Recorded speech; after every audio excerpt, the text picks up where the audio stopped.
Yeah.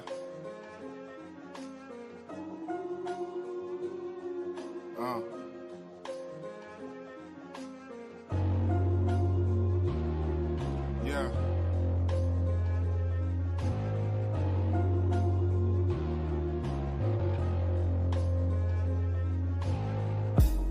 When you see some light, that's the breakthrough. Concrete jungle, it's a damn zoo. Eyes wide, while they live on snooze. I'm hoping what you touch impacts some souls. Picture perfect, nigga, like a centerfold. I'm all about my bread, that's the dinner roll. Do it on my lonely, you can send the word. I remember drinking until my speech was slurred. But karma is the bitch, you better treat it right. It's power in these thoughts, she gave me might. But this your life, nigga roll the dice. Eviction notice, try not to notice. But through your ups and downs, trying to find your purpose. Girded in this truth, blocking evil forces. Good intentions, create your invention. No huddle, fourth and inches. Keep on trying, heart of a lion. Keep on climbing on your way to Zion. Highs and lows, no time to fold. Since the snotty nose, I've been kind of bold. Keep on trying, heart of a lion. Keep on climbing on my way to Zion. Highs and lows, no time to fold. Since the snotty nose, I've been kind of bold. You headed to them streets, trying to fill the void. Trying to box with God, trying to win our Floyd. All these traps, gotta count the joy. I lift my voice up like a trumpet though. Wash away these sins and these transgressions. Change your outlook, that's your only weapon. But we the black Jews, these is mental Jews. Trying to set a pace while they drive on cruise. Can't trust their actions, they intent is cruel. I'm from a sunny place where it's shady people. Erase your history and they say we equal. Do your all in this world, they make you feeble. Built these corporations, look how they treat you. Get up on your grind, I'm thinking ownership. I know your past mistakes equate to something better. He give visions to the blind, Helen Keller. Keep on trying, heart of a lion. Keep on climbing on your way to Zion. Highs and lows, no time to fold. Since the snotty nose, I've been kind of bold. Keep on trying, heart of a lion. Keep on climbing on my way to Zion. Highs and lows, no time to fold. But since the snotty nose, I've been kind of bold.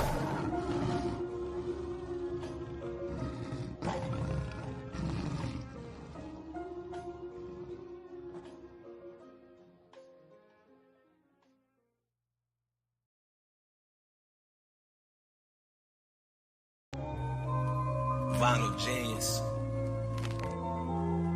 Wish I had Keith Sweat in the background, cause I'ma sweat on this one. I discern you remember that night in McCullough Park. Spoke to you, Lord, show me your face, show me who you are. I can endure the pain, trust. Look at all these scars, even pops withering away. I pour all my heart. Moms can't deal with me cause I chose all the wrong instead of right. Just wanna vibe, so have you heard of me? You open my eyes and I need surgery. I make me sick cause I felt you all the way. Was never atheist.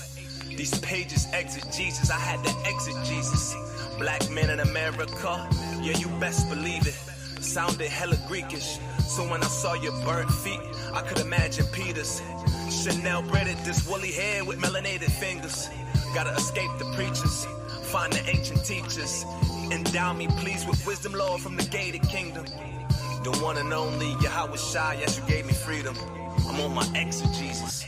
Every page I flip, eyes got smoke, tear to a drip. Lord, I'm on, thug to a prince. What am I holding? Who found me here when I was broke? Every page I flip, eyes got smoke, tear to a drip. Lord, I'm open, thug to a prince. What am I holding?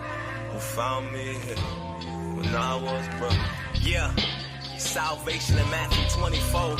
Swing chariot, swing low. Spreading light through the world on a couple primos. On my exegesis, niggas, I ain't Negro. I'm your chosen, felt it back and I'm eating cheese flow. Turn the mic up, turn they hype up, let the people go. Cause know this gospel here reveals y'all evils. Threw off that rock and wear it clear. No fooling me, oh, how about they know us? They hit us and choked us from the life we own once. So I spit like locusts, cause when you tied them ropes up and you had your hopes up, Yahweh looked down on us. Our power, that gold dust, your tower X'd in old dust. Like the ancient Egypt, can't you see your paraplegic heresies and fantasies? HBO, that canopy. And the ironic thing, nigga, I still can't believe. I still can't believe. Exegesis.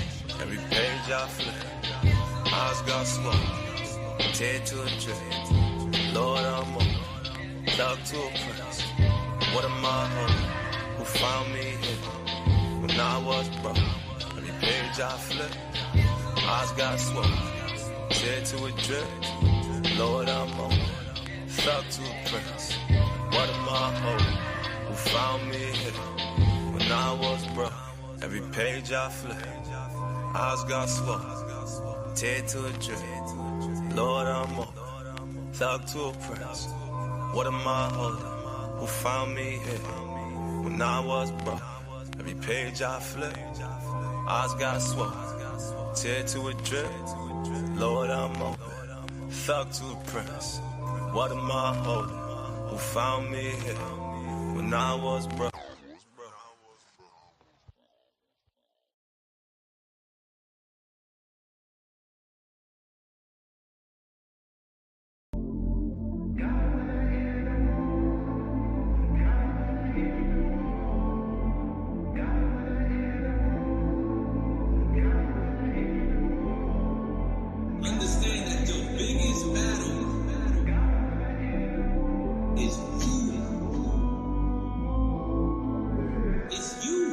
Trust the purpose, he got plans for you. Pray to the Lord, and he'll guide you through. Forgive us for our sins, have mercy on our souls. Fearing your judgment that keep me on my toes. Let God be true, and every man a liar. Cast your burdens on him and watch your weight get lighter. You gotta weather through them storms, but them clouds don't stay. So give me some clarity and show me your way. And put a hedge around my home and protect my gate. Yesterday I seen a man forgive a man for killing his son. It showed me hope, but the war ain't won. As long as you try, he extend his love. Every soldier got a story to tell. Constantly watching on these signs for tell. I found hope living cross from hell. And it's a war outside, no one is safe. Cause we the lost sheep, led astray. Just pace yourself when you fall in this race. Adversity is just a test of your faith. Embracing your love, I can't wait no more. Seek him now before he close that door. Conquer self when I in a war. Conquer self when I in a war. Gotta conquer self when I in a war.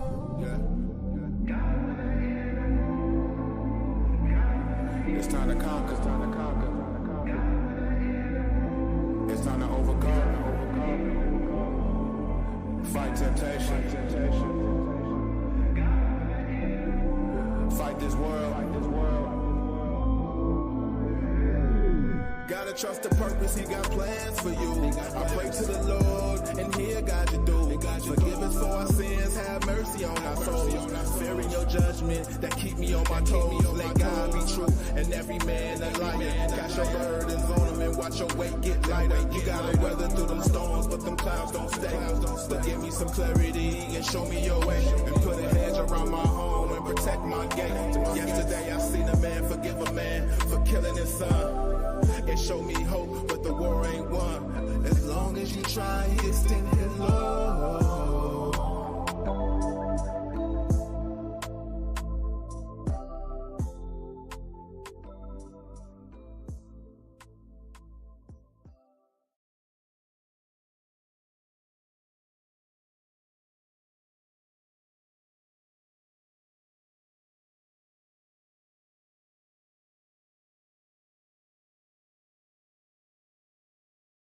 Believe in God.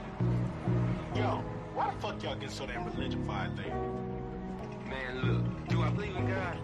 Yeah, I guess I do. How else can you have the sun, the moon, and the stars and shit like that? Sun, moon, stars, quasars, motherfuckers sound like airwood jets. Ain't no God. When will it stop? Another dead Jake from a cop. Another fiend came through the cop. Another deadlock. Another 8-ball in the sock. Another crime scene on Fox. How did this begin? I was so right just to sin. Hear all my thoughts through the pen. The sorrows of men. When you can't go see your kid. Got no food in the fridge. Is this what life is? Blowing out your pain through a cig. Behind all the bills in the crib. Searching for a light. But it's so dark at night. Walk through the blocks with a knife. Roaches and mice, locked up, never get a kite. Come to serve the Lord, better fight. Battle in your mind, hunger paid equate to a crime. Looking all around for a sign. Living in the time where you can't even trust your mom. Rumors of wars, drop bombs, needles, white lines. Christ be the only lifeline. Everything is all by the sign. Leave it all behind. If I shine, nigga, you shine. If I shine, nigga, you shine. If I shine, nigga, you shine. If I shine, nigga, you shine. Deeply rooted, bearing fruits of the spirit. Lift my voice, hoping you gon' hear it. I'm in the spirit, you can't kill my vibes. I'm in the spirit, you can't kill my vibes. And if I fall, still I rise. And if I fall, still I rise. And if I fall, still I rise. And if I fall, still I rise. And I can't question your mercy. That's above the wonders of the sky. And I know through what I've seen, without a doubt you are alive. They say be careful of the angels you entertain unaware. Words out the book of life seem like the thunder here. Thankful for the time now, just to see another year. It's a different type of feeling when you see your brother cheer. Cause we been through the madness, we done seen each other's tears, Lord knows. Through the furnace of adversities, my enemies conspiring and dreaming of them hurting me. Enemies conspiring and dreaming of them hurting me. This is not the battle of flesh and blood. No one seen the judgment. He ain't step up out the ark to check the flood. Sworn under an oath in the Most High's covenant. Live by the creed. All these prophets been my brothers since. Still I rise as the world is scorched. As they torture my ancestors, made of me poor. The last days on its way, so we gon' overcome. Only Christ could determine when a soldier's done, yeah. Deeply rooted, bearing fruits of the spirit. Lift my voice, hoping you gon' hear it. I'm in the spirit, you can't kill my vibes. I'm in the spirit, you can't kill my vibes. And if I fall, still I rise. And if I fall, still I rise. And if I fall, still I rise. And if I fall, still I rise. And I can't question your mercy. That's above the wonders of the sky. And I know through what I've seen, without a doubt you are alive. Yeah.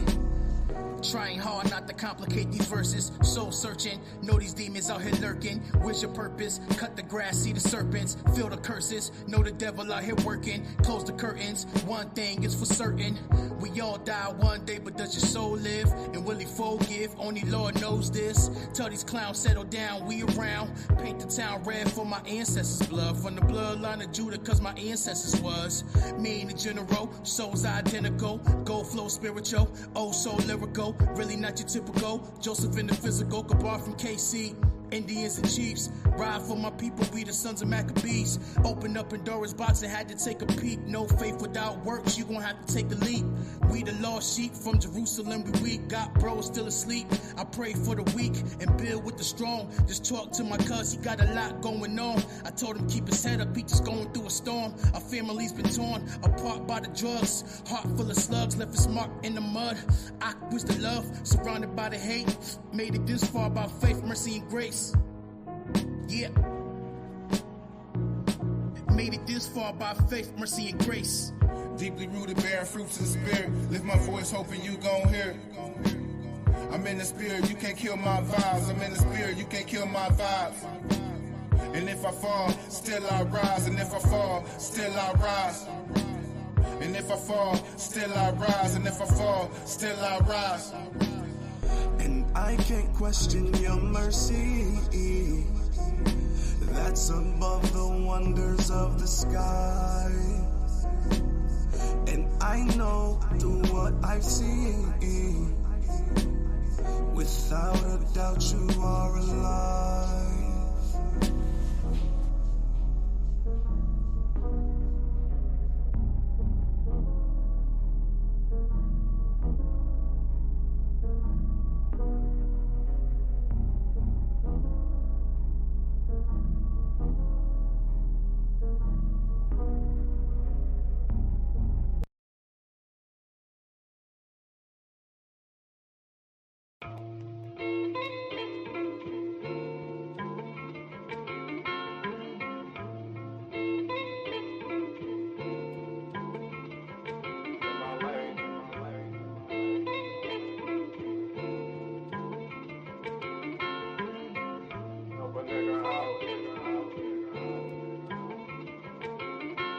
You ever fight for your life while you sitting in the court, putting niggas on the pavement, play the turf like it's a sport. Real eyes see the light in the midst of the darkest tribulations. Back the soul and make a young nigga heartless, set us war. Took an L to the devil, but I'm even in the score. Can't afford to keep my bed or keep no company with whores. Game time, I don't wanna see my name shine. You can readjust your views, don't try to change mine. I'm still here when my best friends became my enemies, and my brother in the faith became kin to me. We know that paradise and hell really a condition. While we melt in the flame refined, we on the mission, high exalted.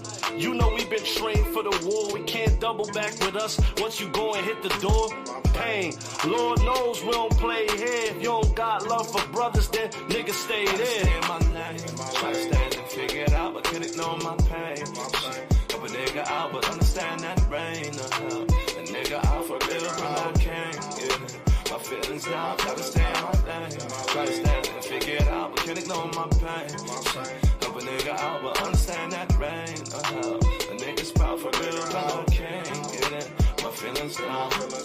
They gon' laugh at you while they strike and shake your hand. The Father gave us pain cause he knows it make a man. We got next, you heard me, I said we got next. We never boast in ourselves, but in the Father we flex. I said you could choose to die or you could choose to live. Stand tall, even if that means that you could lose a rib. We leave it all on the altar while we pray and face the east. Cause a man that hold the word and persevere, that's a priest. Fuck the feet. If they can't hearken, then dust your feet. The earth will be given into the hand of the meek, to the evil beast. No, we won't never ever bow down. The workman rightly dividing, can't put the plow down. We suffer now, God willing we the elect. In a world where somehow good men fall under rejects. Don't take a lot of shit to heart cause we carry precepts. Don't take a lot of shit to heart cause we carry precepts. Understand my name, try to stand and figure it out, but can't ignore my pain.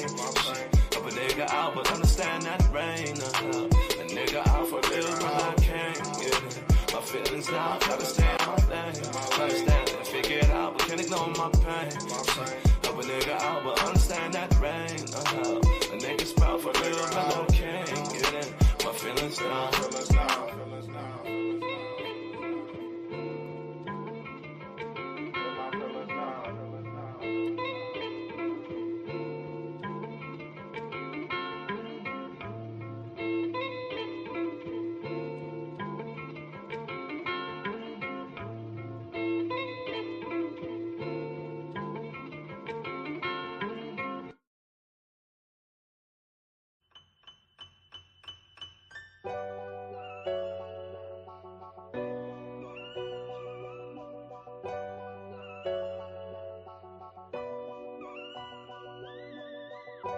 Gotta keep the faith, cause that's all we got. Gotta keep holding on. Endure till the chariots dry. You're not alone, keep staying strong. Gotta keep the faith, cause that's all we got. Gotta keep holding on. Endure till the chariots dry. You're not alone, keep staying strong. Gotta keep the faith, stay on fire, never cease. Holding on with a peace while he tryna find peace. Saved by hope, tryna see the broader scope. We was washed by the word, and I ain't talk about soap. Steadfast to the end, don't break, never bend. Gotta have works, are you dead? We labor for love, be strong, still my prayers above. We come from kings, but they told us we thugs. Used to look at my brother with mugs, now I greet him with hug. Gotta endure, even know that we been through enough. We got chosen when they doubted us. Most high open doors when it ain't adding up. Believing in the faith is what we stand on. Rhythm of my life, singing in the same song. Pray without ceasing, run this race without wheezing. Keep believing our salvation nearer than we thinking. Gotta keep the faith, cause that's all we got.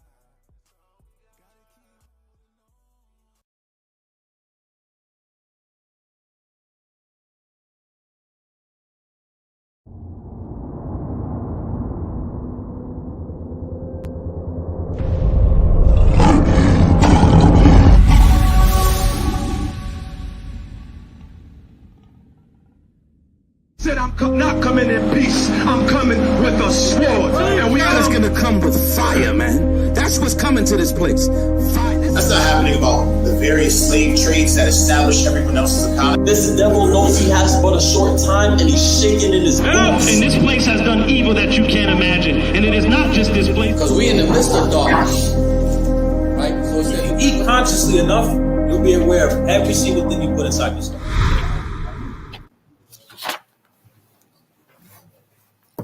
Shalom, shalom.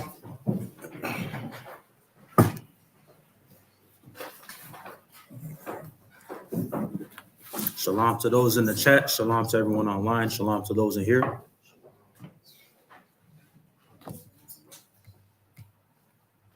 All right.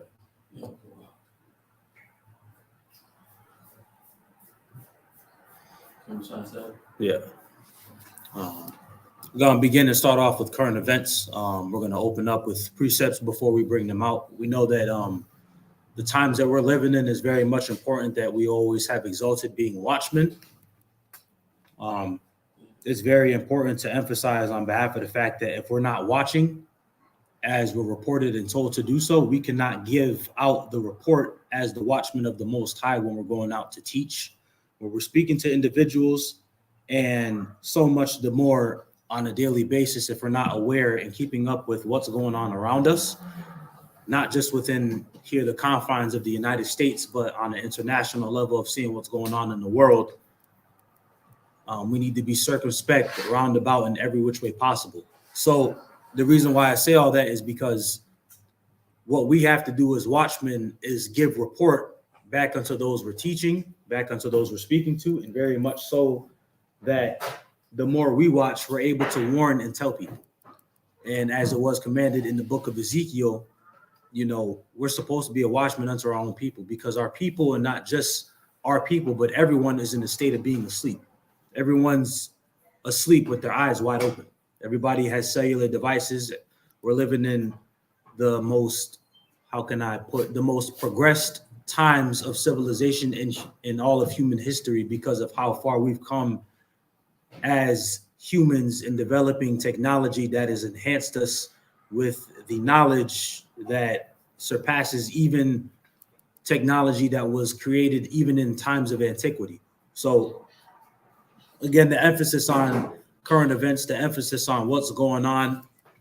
Those in here, Bon Yawasap, Shalom, good sir, Shalom. Those in here, those online, feel free to add and pitch into what you've been watching, to what you've been paying attention to, what you've observed. Let's open up with the book of 2nd Ezra, chapter 9 and verse 20.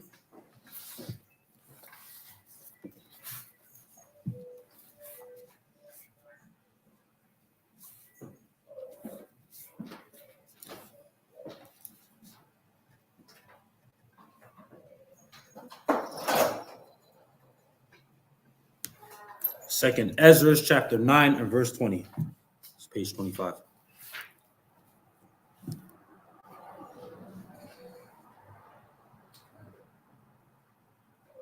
You got it? Go ahead and read it. This is the book of 2nd Ezra, chapter 9, verse 20. So I considered the word, and behold, there was a peril because of the devices that were come into it. So in the same way that the Most High looked upon the world and considered the peril because of the devices that were come into it, we have to do the same. And I emphasize this because if the Most High has to, at this point, consider the devices that have come into the world, we ourselves should take into consider the fact that as bad as things are getting and as detrimental everything is to our state of health, our well-being, we have to realize and come to the conclusion that we cannot live in the sad delusional reality that a lot of other people do. The American dream, get rich, get the bag, stack and save as much money as you can. Not that I'm speaking against that, but necessarily this false reality that people have of thinking that you're supposed to work and grind as much as you possibly can to attain materialism and riches, and thinking that that's going to attain or help you achieve bigger goals in life when the Most High made you to live. We're supposed to work, and the Most High said not to hate laborious work, but the Most High did not make you to be a slave until the day you die. I believe there's a percentage out there of Americans, 70% of Americans have spent and dipped into their 401k savings just to make ends meet for basic needs, which means people are digging into their life savings for necessities as food, gas, daycare payments, taking care of their children, clothing, things of that nature. And this is what people have to keep in mind and consider, that America and the way this effed up system works, the standards of living go up. Rent increases, utility increases, everything pertaining to your household and how you are supposed to live increases. But pay wages and how much you're paid either don't go up as much or stay exactly the same. So here's why I say that. And here's why I want all of you to come compute and understand with Esau's system. Standards of living going up and wages stay here, or they don't move as much up as the standards of living do. And you're told that if you work 40 hours a week, that's the standard, and anything over that is overtime.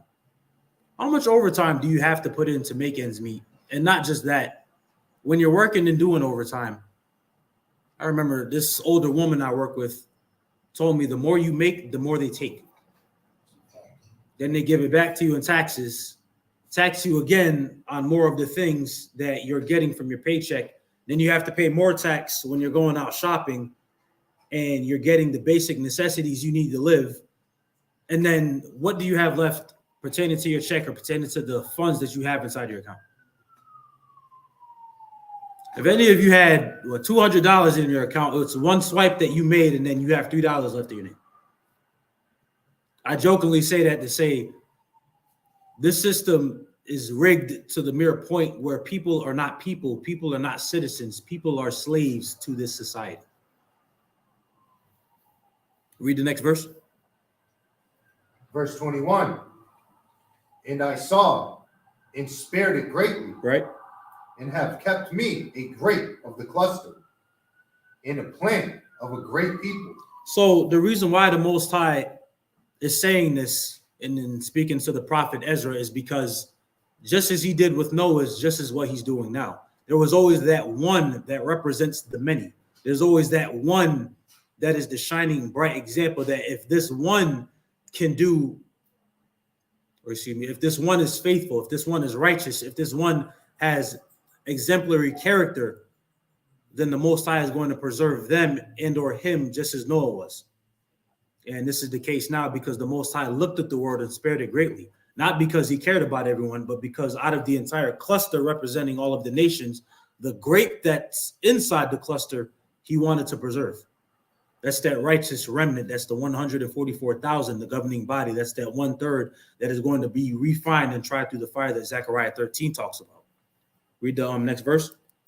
Verse 22. Let the multitude perish then, which was born in vain, and let my grape be kept in my plant, for with great labor have I made it perfect. So let my grape be kept in my plant, for with great honor have I made it perfect. This is that laboring and that refining that the Most High is talking about, because we need to be purified by the way of trials and tribulation, that we may come out as fine gold. This is why Isaiah 13:12 says that he will make a man more fine than the golden wedge of Ophir, which means the Most High is molding you and doing his best to put you in the complete state of perfection.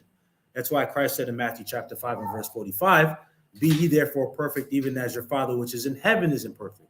No one's perfect in this flesh, but he's telling you to put on the best, noble, dignified, how can I put, righteous version of yourself, and put off the filthy flesh that you are currently living in inside this current day and age.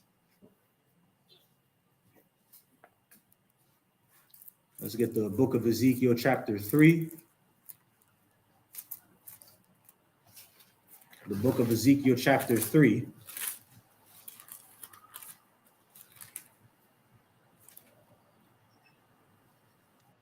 The book of Ezekiel chapter 3 and verse 11.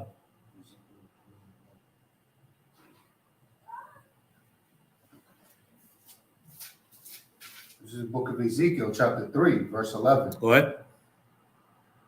And go, get thee to them of the captivity, unto the children of thy people, and speak unto them, and tell them, thus saith the Lord God, whether they will hear or whether they will forbid. Right. So this is specific, and this is why we always are specific when we go out to teach, reference who we're speaking to.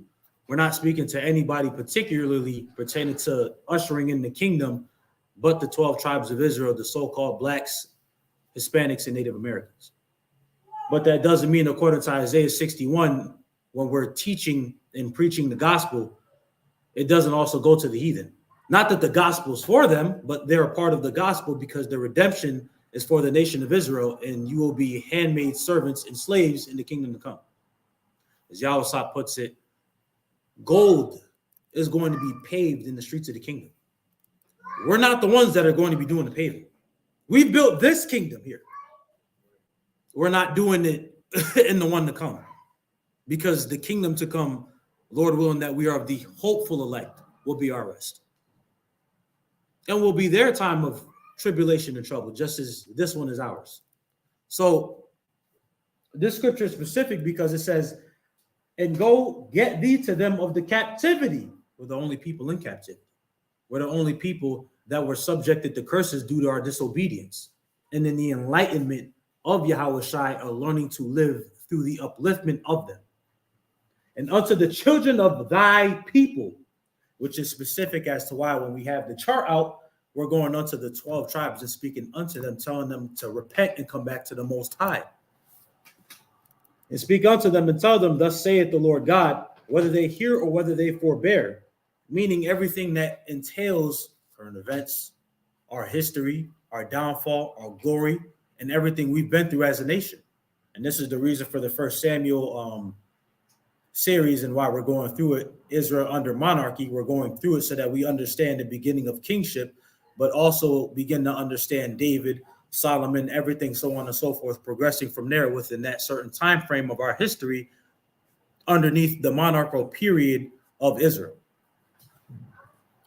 So with that being said, Apaya, could you upload the first current event?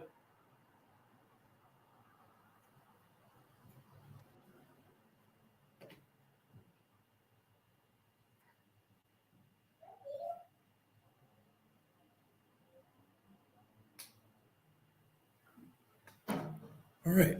So this first event, it says CT's first school for LGBTQ plus students could open this fall. When Patty Nicolari came out in the spring of 1997, she was a teacher at Ansonia High School. She remembers students yelling slurs at her, vandalizing her car, leaving nasty notes on her desk, and teachers whispering among themselves. Nearly 30 years later, many members of the alphabet community, like Charlie Wills, a 12-year-old transgender boy from New York City, still experience similar harassment and bullying in schools. He's often excluded by other students from activities at school, misgendered, laughed, and stared at or called names, his mother Tanya said. It's because of experiences like Charlie's that Nicolari decided it was time to create a safe haven in her hometown of Ansonia with Proud Academy, a private school geared toward alphabet students and their allies. Nicolari is hopeful the school will open this fall. We don't have time to wait. These kids are killing themselves. They're cutting. They're dropping out of school. They're in trauma treatment, Nicolari said. We spend millions and millions on the suicide prevention hotline, and so many of these kids call because school is a horrible place for them. I feel like the Proud Academy is an opportunity to be proactive instead of reactive. According to the data from the Trevor Project, 52% of the alphabet middle or high school students have reported being bullied. Transgender and non-binary students are bullied at higher rates compared to cisgender alphabet students. These same students are 3 times more likely to attempt suicide. Let's see. Apayak, skip down to the last portion. It says Proud Academy has partnered with 4 other schools across the country that are alphabet confirming, including Harvey Milk High School in New York City, Albert Einstein Academy, Ohio, Allegiance School in Wisconsin and Magic City, Acceptance Academy in Alabama, Proud Academy would also be the first LGBTQ private school in New England, Nicolari said. Wow, that's nice. So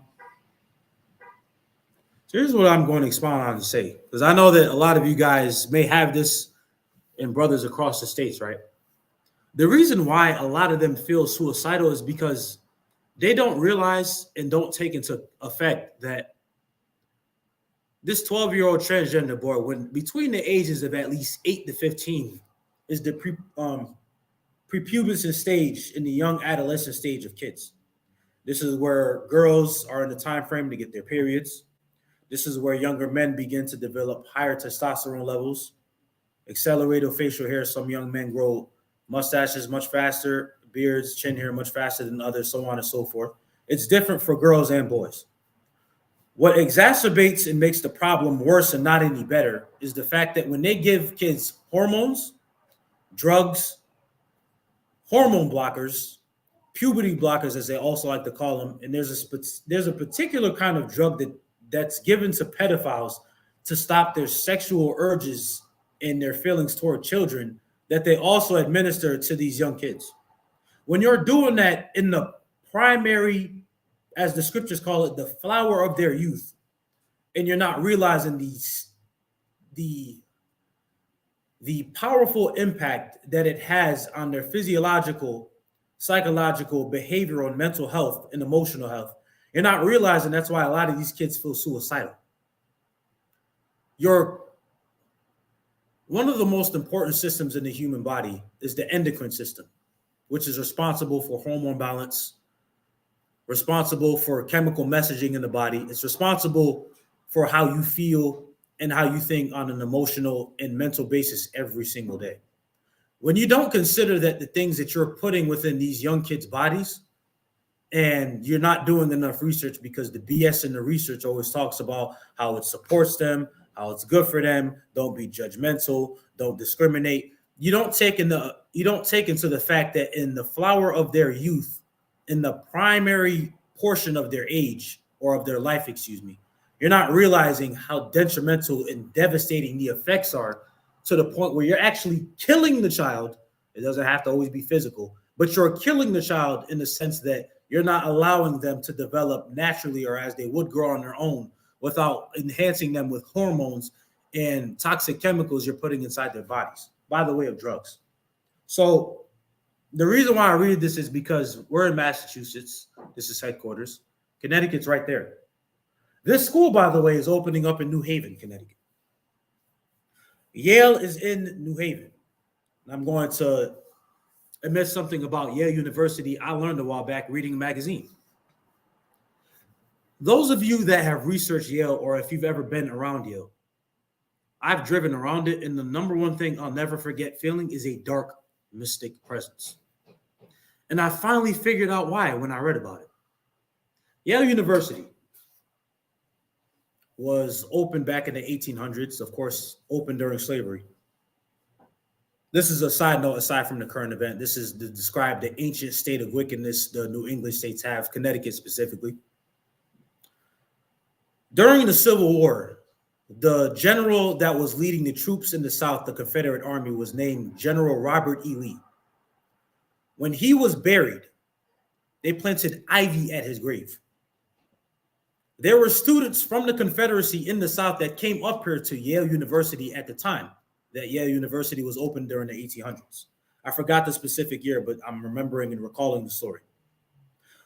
Those students that came up from the Confederate South took plants from General Robert E. Lee's grave, ivy plants from his grave, and planted it at a certain hall within the school. Within a couple of years, that ivy plant grew all around Yale University. If any one of you have driven around Yale University or wondered why it's so dark and mystic in presence, it's because the plant remains of a dead slave-owning general that lived over roughly 200 years ago has been wrapped all around the school. They took the plants from his gravesite and planted it all around the school, planted it at the school, and it grew all around the school. You're not going to stop a plant from growing. It's just going to reach in every direction. So that all of you understand the heavy wickedness that every state carries, especially Connecticut. Connecticut and Massachusetts are the 4th and 5th richest states in the nation. It's only because of the colleges.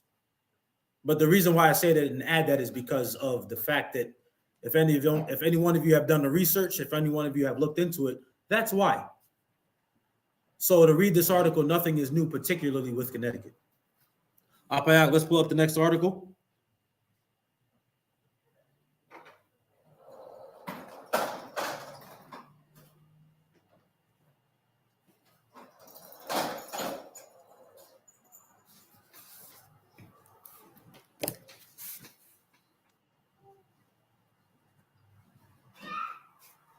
Kanash, if you've done your research on it, you definitely know some isn't right about that damn school. When I had to read about it, I finally figured it out.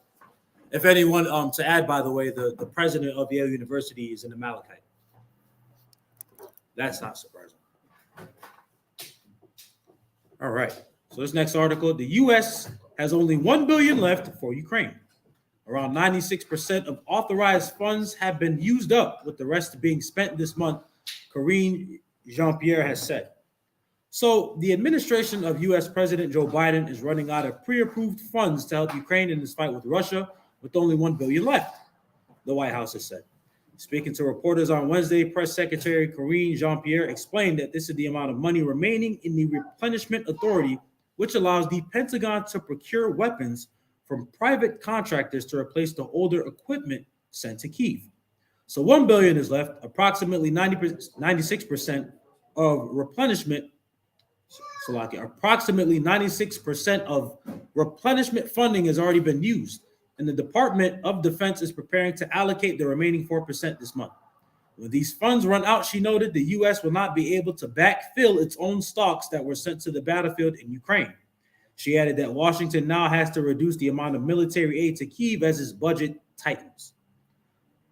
I'm going to skip down to on Tuesday. On Tuesday, after meeting with Ukrainian President Vladimir Zelensky, Biden announced $200 million in military aid to Ukraine, including additional air defense interceptors, artillery, and ammunition. He warned, however, that without additional funding, Washington rapidly coming to an end of our ability to help Ukraine respond to urgent operational demands. So, on a financial scale, the United States is now $33 trillion in debt. What else? Part of the United States budget, I believe, receives $2 trillion every single year, if I'm not mistaken.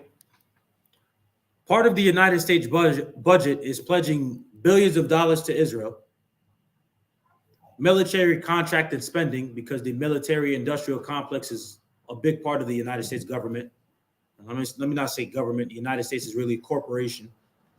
And the United States has been giving billions of dollars to this nation that is still not still not winning the war with Russia. And here's why I say this. It's despite the fact that it's been dragged out for so long, the United States does not care necessarily to win the war. They care to prolong it because they know they're not going to win. And they've actually admitted that they're just still funding them to the point just to front and use this as a proxy war to then expand NATO in other areas wherever possible. And of course, Russia's the bad guy. Russia's looked at as the aggressor. But so that all of you understand, nothing pertaining to the victory of Ukraine will ever be in light pertaining to this invasion that Russia has, going on 2 years now, I believe, has initiated. So the reason why I bring this out and the reason why I say it is because your tax dollars, of course, are being spent and are going to funding corrupt officials in Ukraine, to Israel, and evidently and possibly at a future point, possibly Taiwan. So that's 3 different foreign nations. And we have the highest rate of homelessness, poverty. Children cannot, Black children and Hispanic children, I believe 4th and 5th grade, do not ever meet their literacy and math rates as they're supposed to be, which are not really, how can you say, something that's notable in one of the quote unquote most developed nations in the world. America has a lot of problems, but we know that Esau doesn't like to mind his own business. And this is why this nation is collapsing. And this is why this nation is falling. America has its fingers everywhere but in its own nation, to paint the picture. Hop out. Let's pull up the next article. Those of you that have current events and want to add, feel free to speak. I'm just going to keep going with everything that I have. It's how I get Mark chapter 10 and verse 6. Mark 10 and 6. Mark chapter 10 and verse 6. All right, so this next article, this teacher to remain in prison over gender pronoun drill. So a school teacher in Ireland who argued that referring to a transgender student as they instead of he was against his Christian beliefs will spend the Christmas period in prison, a court has ruled. Enoch Burke, formerly a historian and a German teacher at Wilson's Hospital School in Coe, Westmeath, was in prison for a second time in September. The teacher, who comes from an evangelical Christian background, has repeatedly failed to heed a court order barring him from entering the grounds of the school from which he was fired last year. Burke, who has been told by the court that he will be released from custody if he verbally agrees to comply with the order, said at a hearing in Dublin's High Court on Tuesday that doing so would be giving up his religious beliefs and the endorsement of transgenderism. Go ahead and read it. This is the book of Mark, chapter 10, and verse 6. But from the beginning of the creation of God, made them male and female. Read that again. But from the beginning of the creation, God made them male and female. So we see that the Lord himself gave us pronouns, and there's only two, male and female. The Lord did not say them. He said when he made male and female and he made them, he was referring to man and woman. So with the Most High even having pronouns, and with even the scriptures validating what this man believes, because of course he's a Christian and the beliefs come from the scriptures, he would evidently say male and female or identify this particular person as he, then as she. And what's to be understood, right, is that this is the persecution he's faced with prison time for not wanting to identify somebody in a false way. Keep reading. All right, so it says, last year, Burke was accused by Wilson's Hospital School of gross misconduct after he objected to an email sent by school officials requesting that a transitioning student be referred to by a gender-neutral pronoun. But who knows what that is? Because if it's gender-neutral, there necessarily isn't man or woman. There's just what they call quote-unquote non-binary, which means that you have to call them a them because they're not male or female. But the point of the point of transitioning is that you become the opposite sex. So if you're the opposite sex, are you not female or are you not male? And if that's the case, then how would you be non-binary when you just became the opposite sex? You don't feel like a boy, so now you're identifying as a woman. So now you're a she. But if it's the opposite and it's the other way around, you're now a he. But then you don't feel like a she, you're a he, but then you're now a them, because this is the confusion that we have to live in. So that you understand, this poor individual is now facing prison time for misgendering or quote unquote not wanting to agree to call somebody by the right gender. That's so confusing. If you're opposite sex, how can you even understand what the opposite sex feels like? That's what I'm saying. You know, start every conversation. So what do you identify as? They say gender neutral, but what neutral? Neutral means no side. You're not left or right. You're not up or down. You're not negative or positive. So if you're neutral, then why would you transition into the opposite sex and then call yourself? Never mind. Then they say, what was your assigned sex at birth?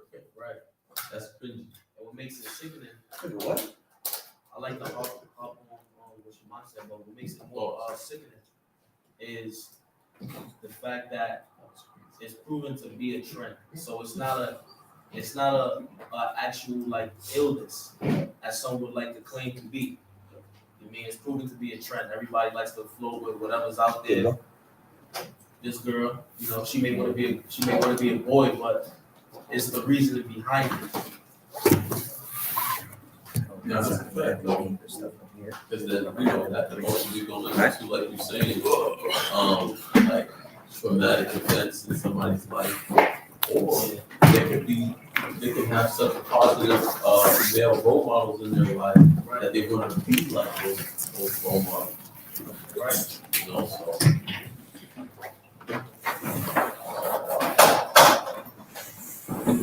Shalom. Shalom. How y'all brothers doing today? Tis the season.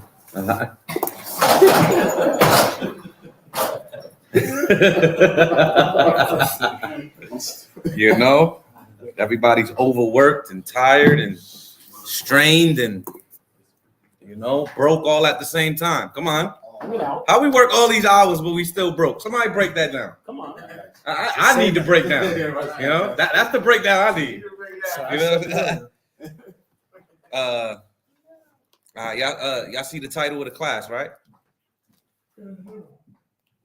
Anybody know the title of the class? Christianity, Christmas, and Islam are idolatrous and pagan. All right. So we're gonna go into something very fundamental that we all should know and understand, right? Let's start off with Exodus real quick. Exodus 20.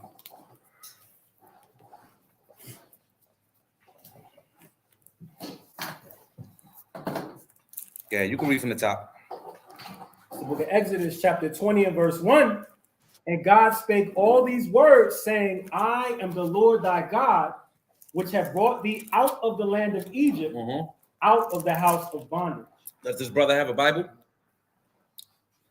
Yeah, show him where to go, huh? Or read along with him. Read it again. It's the book of Exodus, chapter 20 and verse 1.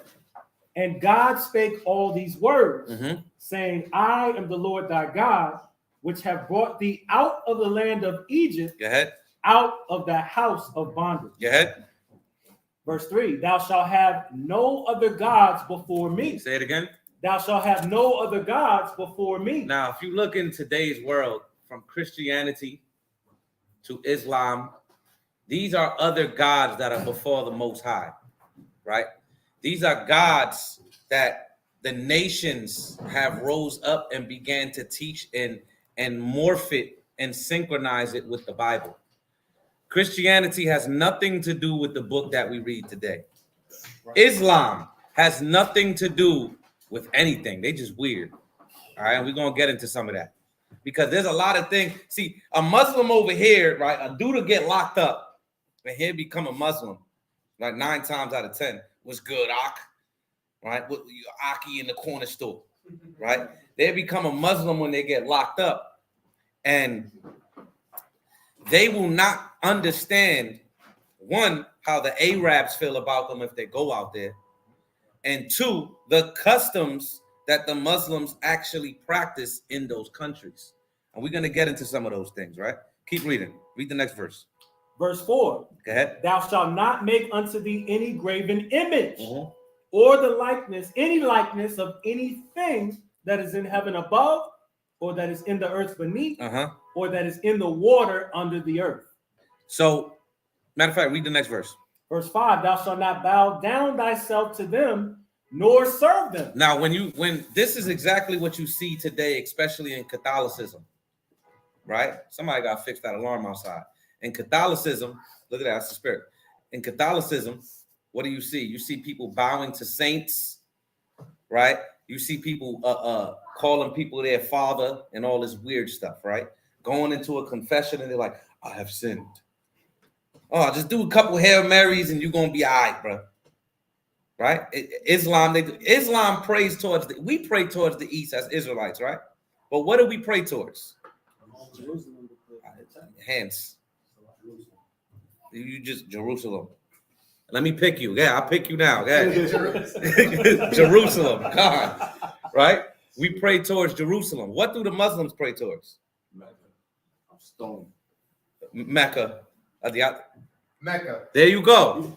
Mecca. What is in Mecca? The cobblestone. So what are they praying towards?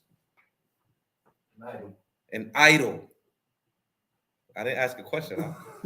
No, I'm messing with you. You had something to say? Go ahead. 360 items. Yes, at once. At once. At once. That's very true. Right. They had an idol. They had an idol every day. Yeah, they had an idol every day. That's very true. They had an idol for each day. These are the origins of Islam. Yes. That's why they go around it. Exactly. Exactly. To show the calendar year. Exactly. 360 degrees around us. That's what they do, right?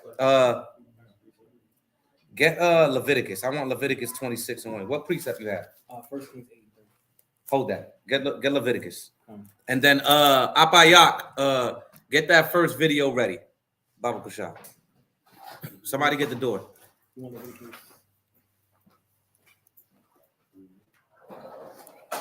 26:1. Slagi.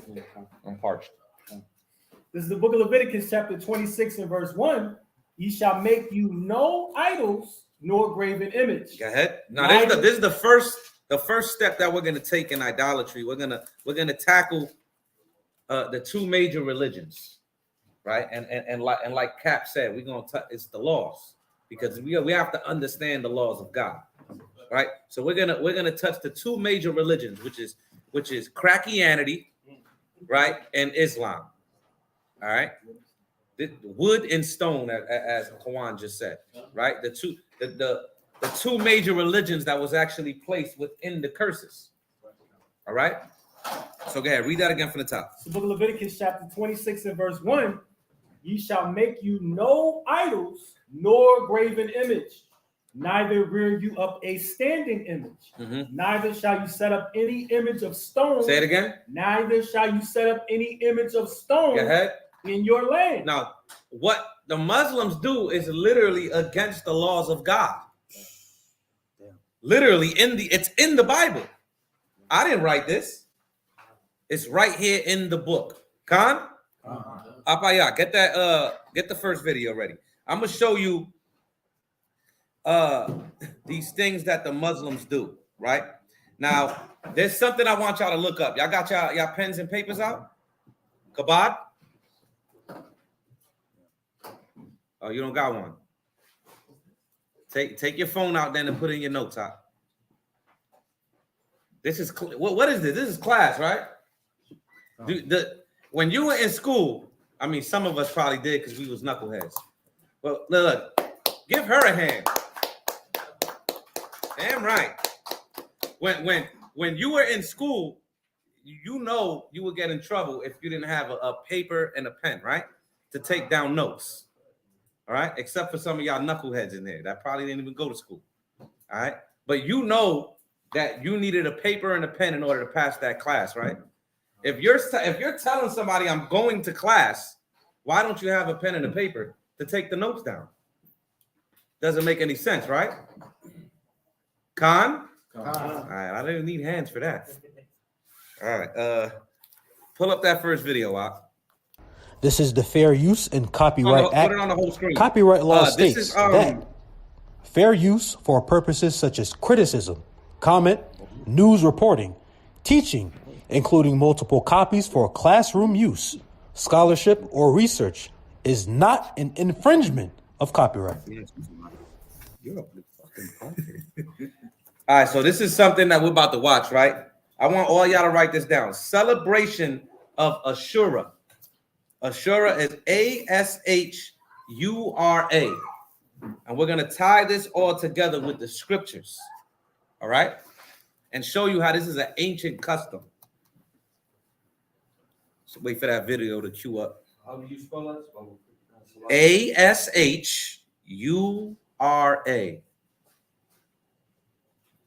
Got it? One more time. Ask somebody next to you, Wak.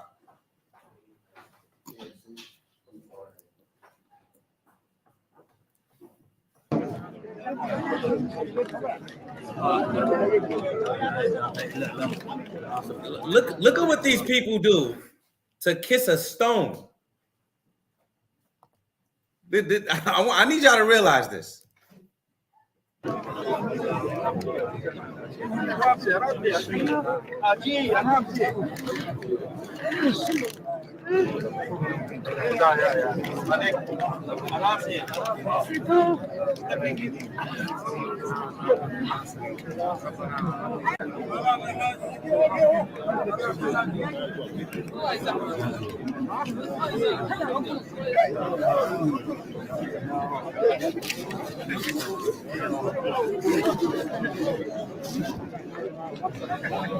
Look at that's what they're doing. They're all fighting each other and making their way to kiss a stone, bro. What does this have to do with the creator of all existence? Kissing a stone? But then they talk about Christians, even though we're gonna get on y'all later. They talk about Christians and what Christians do, worshiping a Trinity. And how does God have a son? And the cross, and you got a statue. All right, but you're kissing a stone, bro. Yeah, press play. Let's watch these crazy people a little bit more.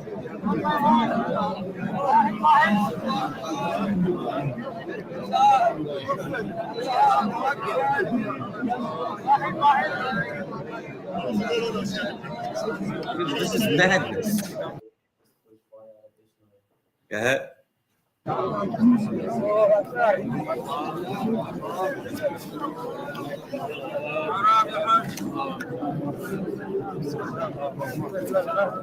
right, enough of these crazy people, man. Let's go to the next video, man. I just need y'all to understand this, right? That's why we're going here.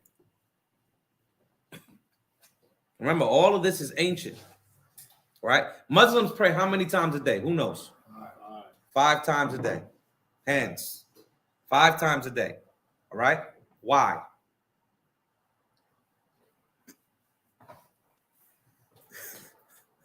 Manasha? One thing I heard, because they took that custom from Israel, praying 3 days, so they said, you know what, you want to be over righteous. No, that's actually false. That's false. It has to do with the sun. Okay? That's why if you study Islam, each of the hours of the day begin to change throughout the year because it all has to do with the location of the sun. It's an origin of sun worship. That's where it comes from. They used to do that because remember, Islam is mixed with sun worship and moon worship. That's why it's the crescent with the star. Right? It's mixing all of these pagan religions together. You understand? So that's what it has to do with. It has to do with the motion of the sun throughout the year. That's why Ramadan lands at a certain time of the year because it all has to do with the solar calendar. Because they all follow the movements of the sun. You understand? All right, go to the next video. Let's see a plague that has been placed in Mecca. This is this year, right? This is this year, right? Before you press play, get Wisdom of Solomon 12:2. Get that real quick. The book of Wisdom of Solomon, chapter 12 and verse 2.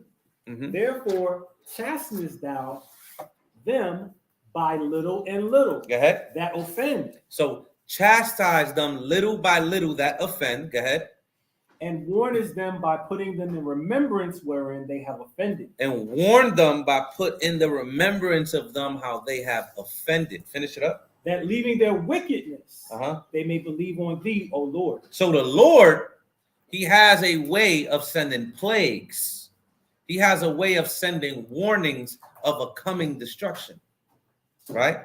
This is why the Lord always sends prophets before destruction comes. Right? He does that through all dispensations of time. He always sends prophets towards kingdoms. They prophesy against the kingdom, and eventually that kingdom falls.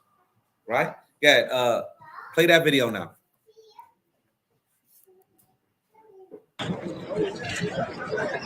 This is Mecca this year.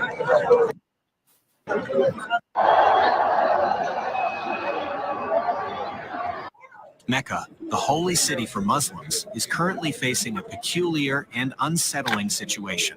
Locals and tourists alike are frustrated in trying to figure out how to deal with the unwelcome guests who are disrupting prayers and daily life. Black grasshoppers, cockroaches, and locusts have been swarming the city, causing chaos and annoyance to both pilgrims and grasshoppers. locals. Many people, cockroaches, and locusts. Cockroaches and locusts have been swarming that city, man. That's this year. That's the beginning of this year, man. This is the Lord sending plagues. If this was such a holy place, why would the Lord allow that to happen? If his hand was on the Kaaba, this is my land, and you go here and you, right? And you smoke hookah, and you, because you know that's what they do over there, right? Why would the Lord send these plagues upon this people? Yeah, press play, man. Let's enjoy have the had plague to cover their faces and heads during prayers to avoid the pesky insects from interrupting their religious rituals. The source of the infestation is still a mystery, but the local authorities have been working. It's God. That's the source, Ak. The source is the Most High. Yeah, press play. Tirelessly to mitigate the situation. The Al-Haram Mosque Authority in Mecca and the Prophet's Mosque in Medina have hired an additional team of cleaners and distributed pesticides to control the insects.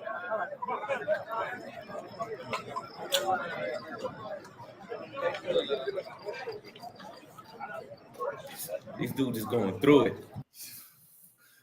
Suffering. Although the authorities are doing their best to control the infestation, some worshippers are unhappy with the situation. Instead of being able to fully enjoy their prayers, they have to contend with unwelcome guests. Some have even accused the local authorities of negligence, pointing to the rains and sewers as the cause of the infestation. Despite the negative impact of the infestation, some people see the invasion of insects in Mecca as a special sign. Insects have been an integral part of various cultures, with many believing that they have magical powers. For some, insects like the grasshopper, scarab, and butterfly became totems, while for others, they held significant religious and spiritual meanings. Oh, break down the roach texts. you know. Give me the breakdown in the roach and the Kaaba. Grasshoppers, break that down. Grasshoppers and locusts is one thing, but cockroaches, nah. He said they have magical powers. Break down the cockroaches, bro. I need to break down. All right? Go ahead. Bees, because they carry honey, symbolize fertility and spring. The Bushmen of the Kalahari Desert believed that mantises could look into the soul and predict the future, as they were once human. Locusts, on the other hand, have long been regarded as a symbol of devastation and disease. Enough with this monotone Edomite voice. Talking about a mantis was once a human. Anyway, let's go to Leviticus. Let's go back to the law, right? Let's get Leviticus 19 and 28. So you see what's happening. You see them fighting to kiss a rock. And you see the Lord this year, and this is only this year. I could go back to previous years of other plagues that they've had right there in Mecca, right? But read that real quick. Leviticus 19 and 28. That's what I want. It's the book of Leviticus, chapter 19 and verse 28. Go ahead. Ye shall not make any cuttings in your flesh. Now I'm reading this for a reason. Ye shall not make any cuttings in your flesh. Go ahead. Shall not make any cuttings in your flesh for the dead, nor print any marks upon you. Which are tattoos, right? Even though some of us got them, right? But that was before we were reborn. All praises. Go into that article. I'm gonna show you all of the pagan worship, right? In Islam. Go into the next article, the Times of Israel article. Abayat.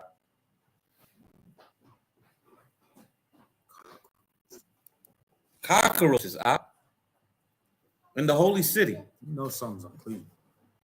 Oh, article. Not yet. Not that yet. The article. Bro. Let me send it to you. It's all in order. I know y'all saw the picture. Come on. There you go. Put it on the screen. There you go. Read that, bro. Says mud and mourning in Iran marked death of Imam. What's the Imam? It's like a priest, right? Imam's like a Muslim priest. It's like the teacher. Okay. Right? It's the one that you come and you learn under him, so you can understand the Quran. An Imam knows the Quran from front to back. They recite it. Because remember, the Quran means what? A recital. Right? Because the Quran is a song.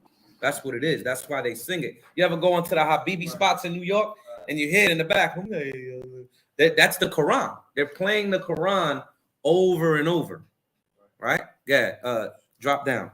Right. Read it again. So mud and mourning in Iran marked death of Imam 1,300 years ago. Go ahead. Says, Prophet Muhammad's grandson. Because in Islam, they teach that Muhammad's lineage, you have to listen to their teachings, because they're the ones that's going to keep the true teachings of Muhammad and the true teachings of the Quran. Right? So go ahead. Says a huge burst of flames light up the pre-dawn backstreet, sweating the young men caked from head to toe in brown mud as chants for Iran's most revered Imam rend the air. Go ahead. Karamabad, a city of around 400,000 sheltered among the Zagros Mountains of southwestern Iran, has always done things a little differently on Ashura, the holiest day in Shiite Islam. And Shiite Islam, because there's two types of Islam, right? The prominent ones. You have the Shiites and you have the Sunnis. Okay. The Sunnis will talk against what the Shiites do, but the Sunnis are just as worse because they carry the hadiths. And if you read the hadiths, Lord in Christ, but the Shiites are a lot more pagan, right? So we're going to get into all that. You had a question? Which one are our people practicing today? In America, mainly they're practicing Sunni. They're Sunni Muslims. Or then you got, which is not even Muslim, NOI. But they literally have nothing to do with the Quran, if you understand their doctrine, right? Says, drawing on burial traditions in their native Lorestan province, the men cover themselves in mud as a sign of their grief over the death over 1,300 years ago of Imam Hussein, grandson of the Prophet Muhammad. It is unique to the area and adds a slightly more festive spirit to a religious day that is known elsewhere in Iran for reducing the faithful to tears as they reflect on the tragic injustice of Hussein's final stand against rival claimants to the leadership of Islam, a battle that remains at the heart of the split between Sunnis and Shiites. You see that there's a split between Sunnis and Shiites. So what the Sunnis teach about Ashura, right, which is what this is an ancient pagan custom that was adopted by these people. So what is wrong? Covered in mud. Look at this witch looking. But what you got to understand is the Sunnis teach that this day Ashura is when Moses fasted for the freedom of Israel from Egypt. They teach this. Y'all can look this up. Don't take my word for it. So what Islam once again has done, I'm gonna keep repeating it. They have mixed pagan traditions with their holy Quran, even though the Quran is complete nonsense and garbage. Right now, get into the pictures. Now we don't got. Matter of fact, I think there's one more article. Let me see. Yep, get into the next article. I'm gonna send it to you just in case, Abayat.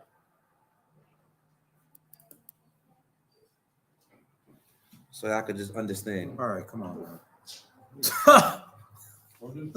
These dudes just covering themselves in mud. Yo. It's a mud bath, man. You know, I heard it heals the bones. All right? Go ahead, read that.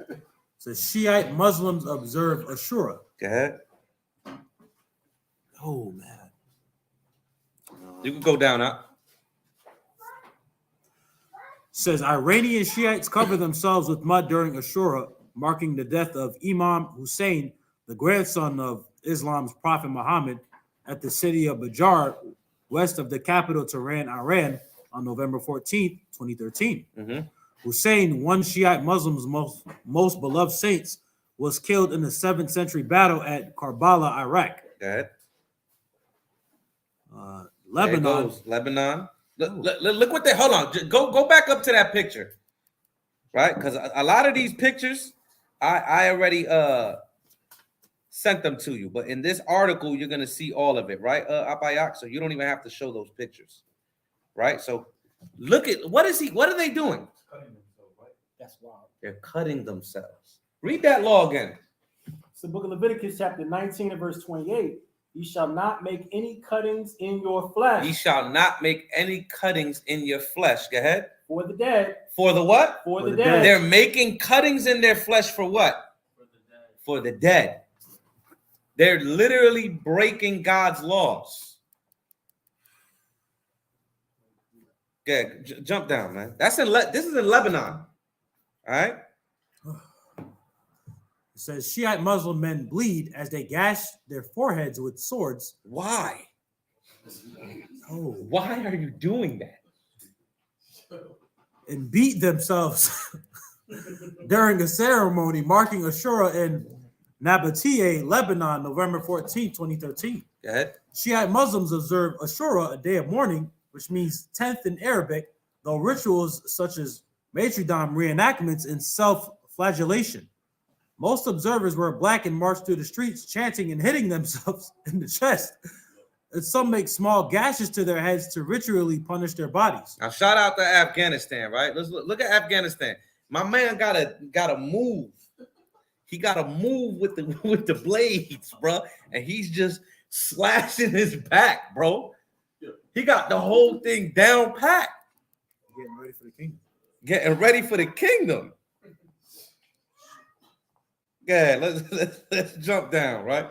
Let's read about the Afghans. It says Afghan Shiites beat themselves with chains and blades in a ritual ahead of the Ashura holiday outside the Abul Fazl Shrine in Kabul, November 10, 2013. At this shrine 2 years ago, during the same celebration, a suicide bomber killed scores of worshipers. All praises. Give the Lord a hand. Look at my man. My man got the bogey leaking like he just got out of a fight. Oh man, go down now. Go down to Iran, right? I'm just showing y'all what these people do. Look at Iran with the mud. All right, shout out to Iran. What the hell are you doing? Go down. Look at my people. Look at my dudes. What are y'all doing? Right, ritual beatings. No, that's what they're doing. They're doing ritual beating. Jump down. Let's read this one. It says Afghan Shiites perform the Ashura rituals of beating themselves. And they're beat. Yeah. Whoa. But this is what they do, man. Go ahead. Jump down. Homie in the cut. Go ahead. Look what these people do. Why do y'all do this? Says they're gashing his. Says a Shiite Muslim pauses while bleeding after gashing his foreheads with the sword during a ceremony marking Ashura in Nabatea, southern Lebanon. Yeah, let's just jump down. Let's embrace some of these pictures, man. Come on, bro. A kid. You see the gap.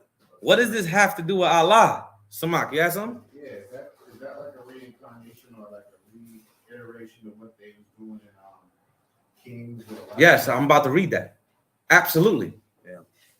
That you're spot on. Oh. I'm about to read that precept. You're spot on. Go ahead. Keep going.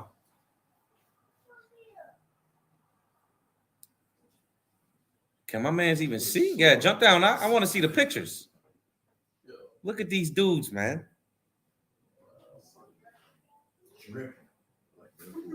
Look at these dudes, man. I got a chocolate helmet on. Oh my God. See, that's reasonable. They just crying. Why is y'all crying? That's reasonable compared to what they crying because they feel stupid. It's all paganism, but don't get me wrong. It hit me in the spirit. They feel retarded. Yeah. All right, see. It's a mud bath, huh? You know when you go to the spa? The mud tar. Yeah, drop down. That's all they need is the cucumbers, right? Tell you, that's a dent. All right, you could get out of that. Let's go to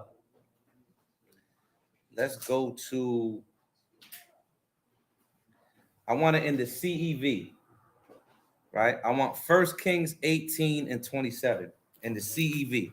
We're gonna read from 27 to 29.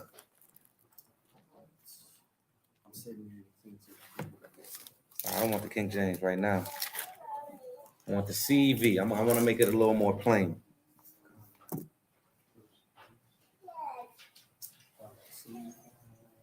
First Kings,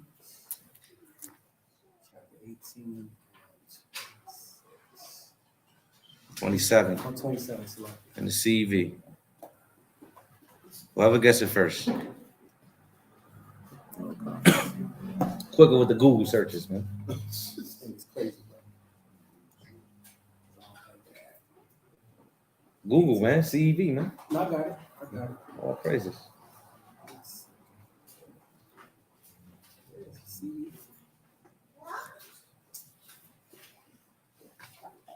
I got the scripture.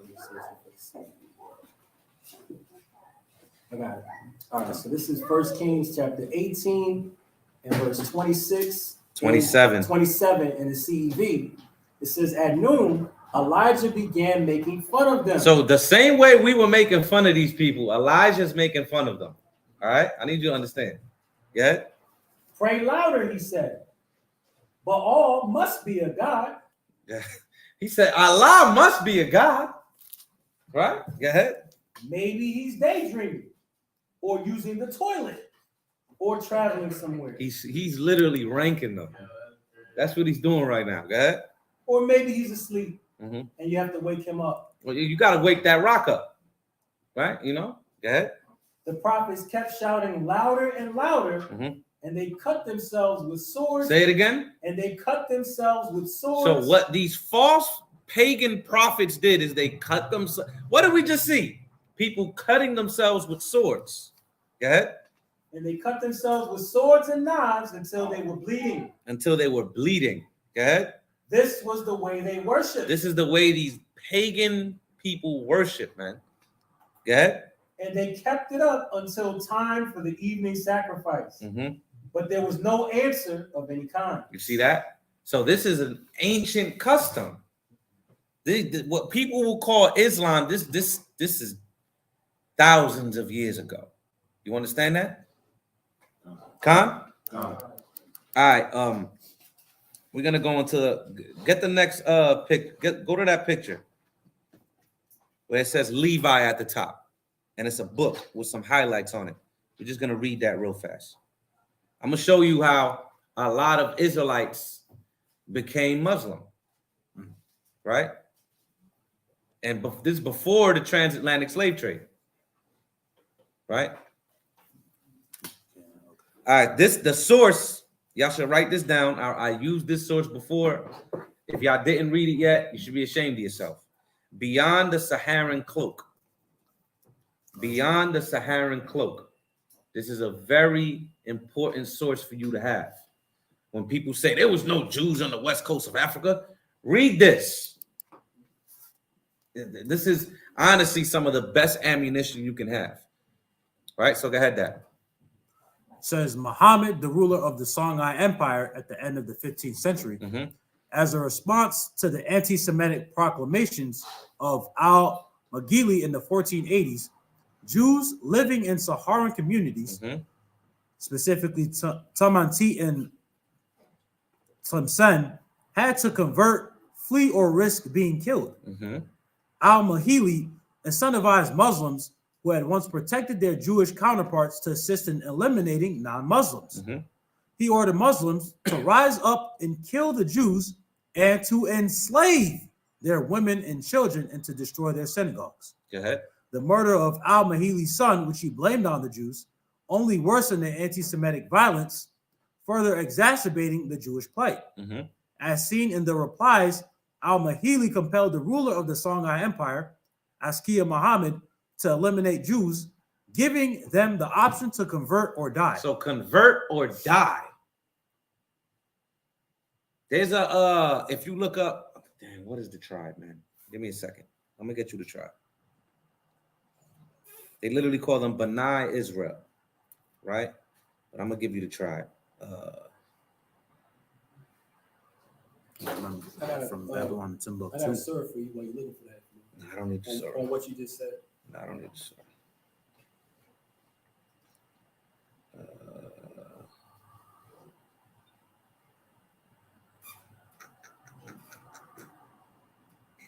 Salakia, give me 1 second.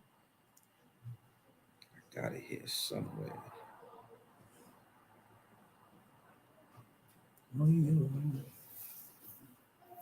Oh, in Senegal, right? In Senegal, I got it right here. In Senegal, they call them B'nai Israel, but they're Muslims, right? And they literally say they are descendant from Jews that were once used to live in Egypt. Literally. And they went and fled into West Africa and Senegal. And these are the same people that were also brought here in slave ships. If you trace back the history and the trade routes of the transatlantic slave trade. There it goes right there. Beautiful. That right there, all praises. These people, right, jump down. All right, we're going to read a little bit of it. Read that right there. Says he will welcome you into his earthen floor home, introduce you to his 3 wives, and let you sample their cooking. It's 3 wives. Read. But Dugo Tigo Fadiga does not want foreigners to come near the sacred tree of his village deep in the Senegalese bush. The tree is holy grounds, says Fadiga, president of this remote settlement of 4,000 souls.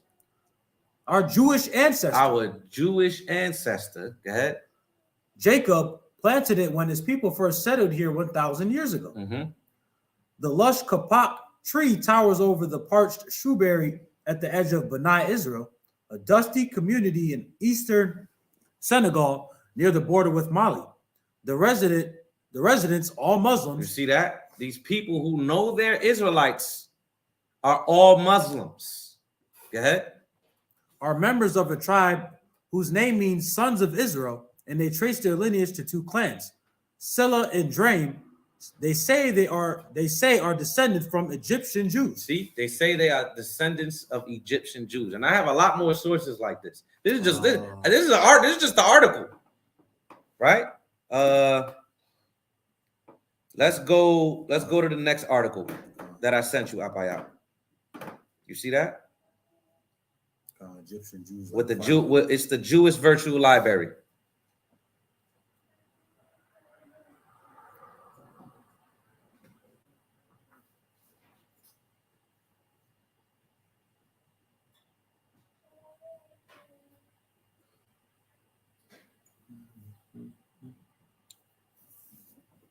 Let me send it to you. It's a long time. Egyptian Jews, Philo, Apollos. Right, and you can see all of that there. You got it, Apaya?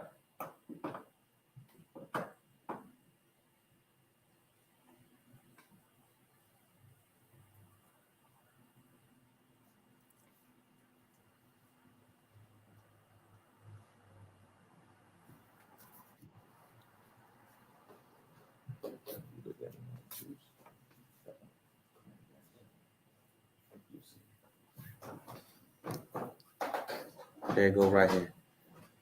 So Zakor, right? We're gonna read this source right here. And this is the Amalek. These are the white Jews, the small hats. They writing this, right?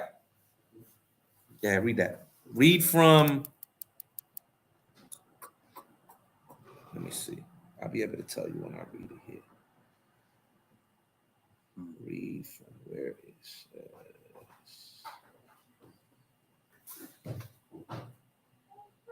Slovakia.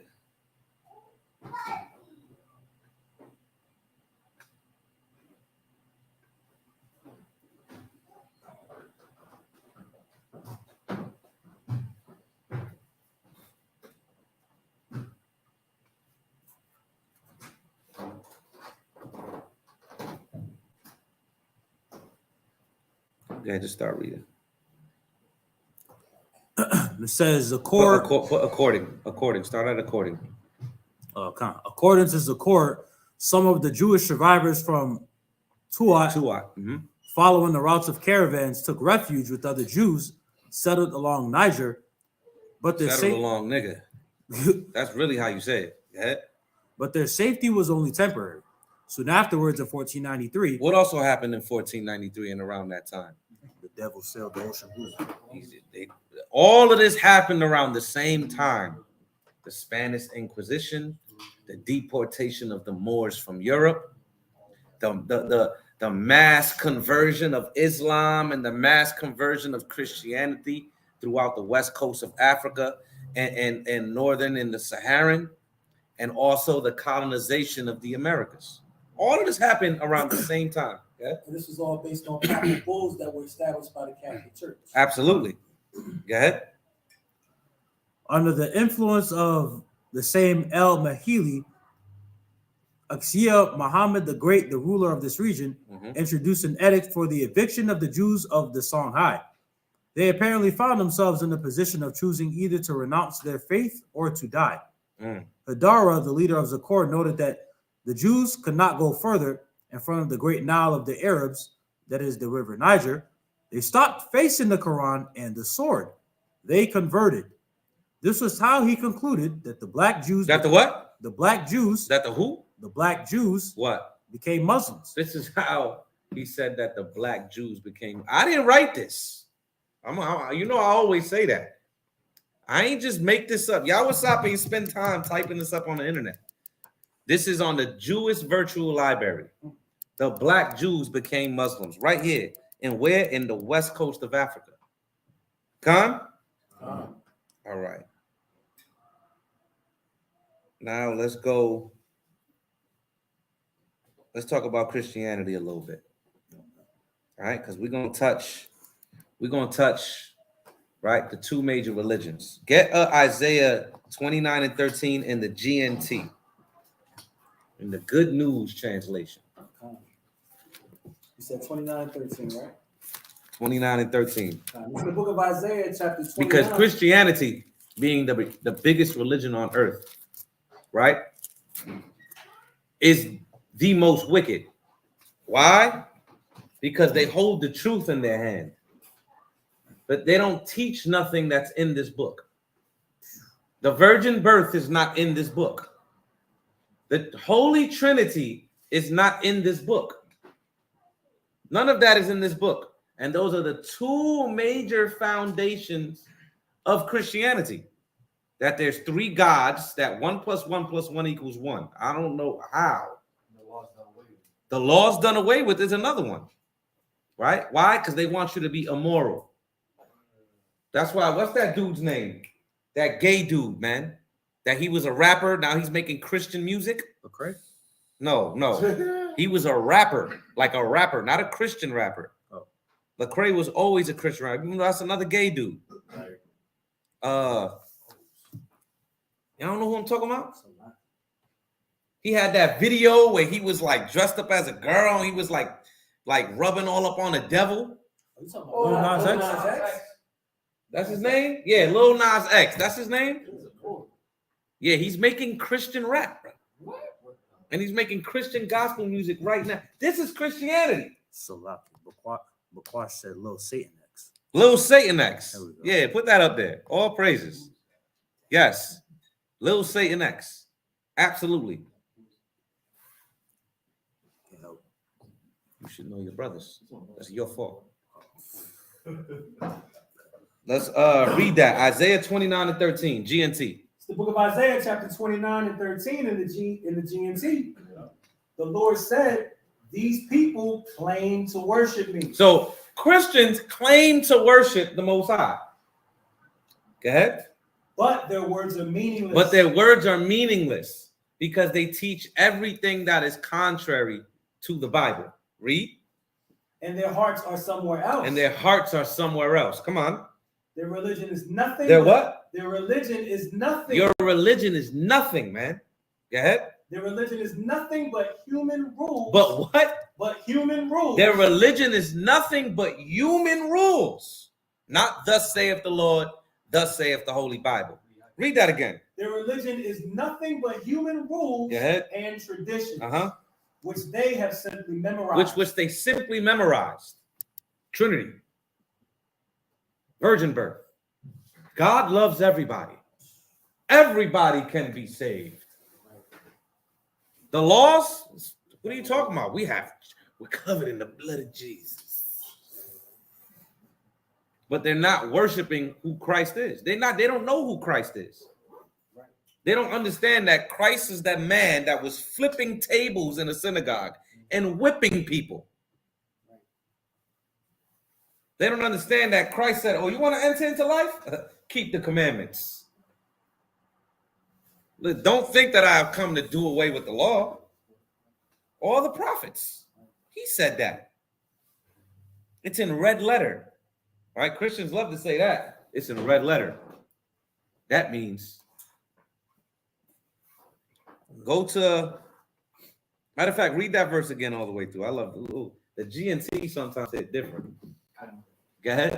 It's the book of Isaiah, chapter 29 and 13. The Lord said, these people claim to worship me, but their words are meaningless, and their hearts are somewhere else. Go ahead. Their religion is nothing but human rules and traditions, which they have simply memorized. Now get 2 Peter 3 and 16 in the GNT.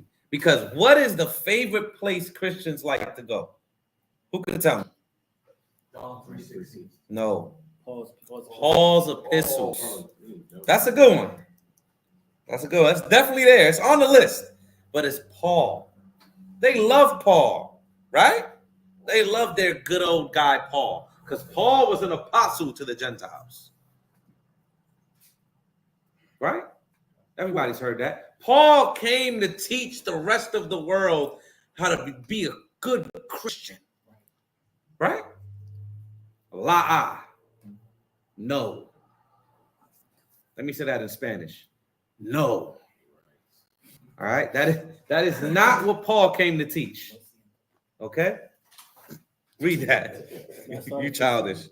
Get straight to the point. All right. This is 2 Peter chapter 3 and 16 in the GNT. This is what he says in all his letters. Now, this is Paul. Peter is speaking about Paul. Read it again. This is what he says in all his letters when he writes on the subject. There are some difficult things in his letters which ignorant. Which what? Which ignorant. Which what? Ignorant. Go ahead. And unstable people explain falsely. They explain his letters falsely. One, because they don't read the context. Two, because they don't understand the prophets. Three, because they don't know the law.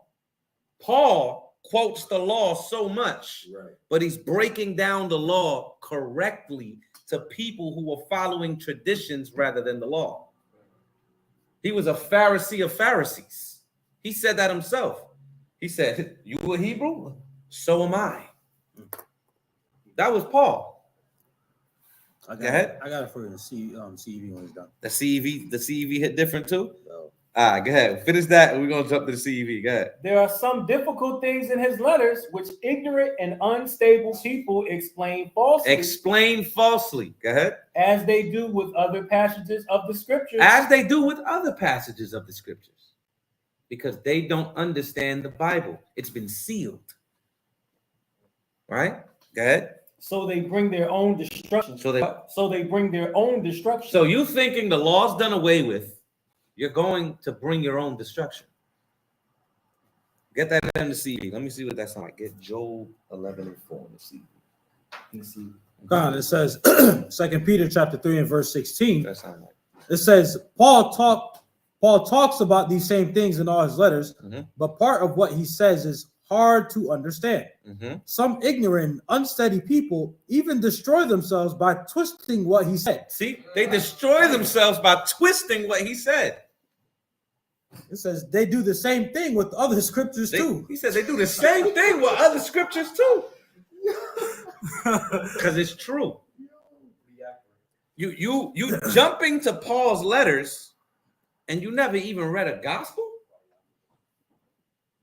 You jump into Paul's letters, you didn't even read Psalms. Like, go learn some Psalms first, bro. But you want to dive straight into Paul. And this is why people saying, Paul, he was off. And then he came along. Like, no, bro, you just don't understand what he's saying. Because you're unstable in your ways and you wrestle with the scriptures, man. You got that? You got that, Job? Job 11 and 4? This is the book of Job, chapter 11 and verse 4. In the CEV. Go ahead. Listen to you Christians. Go ahead. The book of Job, chapter 11 and verse 4 in the CEV. You claim to be innocent. You Christians claim to be innocent. I'm Christian. So what if I celebrate Christmas and Halloween? You celebrate Halloween and you're a Christian? Why? What is the point of dressing your child up in a costume and going around to strangers and to get candy? Sounds a little perverted, right? What about Christmas? Why are you sitting your kid on a fat white man's lap and taking a picture? Smile. I used to be a kid like, mad, angry. I was never that kid that liked sitting on a grown white man's lap that's overweight. You had to do it? Bro, yes. I grew up as a pagan. All right. You was born in this truth, Fox. All right. So real talk, man. You know? But the blood of Christ, brother. See that? Read that again for the top. It's the book of Job, chapter 11 and verse 4 in the CEV. You claim to be innocent. Go ahead. And argue that your beliefs. And you Christians argue that tell you some of these translations, man, you got to dive into them, man. Read it again from the top. You claim to be innocent and argue that your beliefs are acceptable to God. You argue that your beliefs are acceptable to the Most High, when your beliefs are not found in what the Most High placed down to his people at all. Go ahead. Verse 5, but I wish God would speak. He said, I wish God would speak.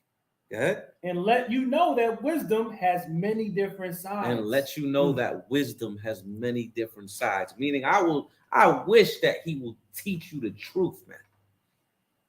But he cast a delusion on you to the point that you believe a lie. And now you have a block. And inside you fighting. But my grandmother. But what's wrong with Christmas? What's wrong with smoking a blunt? It's from the earth. What's wrong with it? Look at the earth today. All of God's laws have been taken away from this earth. Right? That's why you have homosexuality, you have pedophilia, you have everybody getting high, everybody fornicating, people killing each other due to what? And what is the biggest religion on earth? Christianity. So if Christianity was the truth, why is the earth like this? If everybody's gonna follow, no, just believe. All you gotta do is believe. What you got? 1 Timothy chapter 4. Yeah, go ahead. You can read that real quick. The book of 1 Timothy chapter 4 verse 1. Now the Spirit speaketh expressly that in latter times some shall depart from the faith, giving heed to seducing spirits. And this is what these people are giving heed to. Seducing spirits, man. See, when people think of demon possession, they think head spinning, shorty climbing on the wall, throwing up on the... That's not demon possession. Right. You want to know what demon possession is? I don't even want to go to class, son. That's a demon. Want to know what's demon possession? I'm going to smoke this last blunt. Then I'm going to serve you. They go, what? That's a demon. You know what else is a demon possession? You rushing to get to work on time, but you come to class late. I'm gonna be there. It's the Yawasap put 7, but I could get there at 8. Right. Yeah, because usually they start at 8. That's a demon. Yeah. No, demon time. That's what that is. These are demons. All right. And this is what all of us face, because until Christ comes back, we're battling the flesh. But you got to, here we teach you how to conquer it. Right? What Christians say, come as you are, but don't leave as you were. You're supposed to leave here a different man. Christians go to church in a little suit and tie right after leaving a strip club. Right? The day before. That's what they do. And they go on this, oh, hallelujah. Hypocrites, man. Get that book.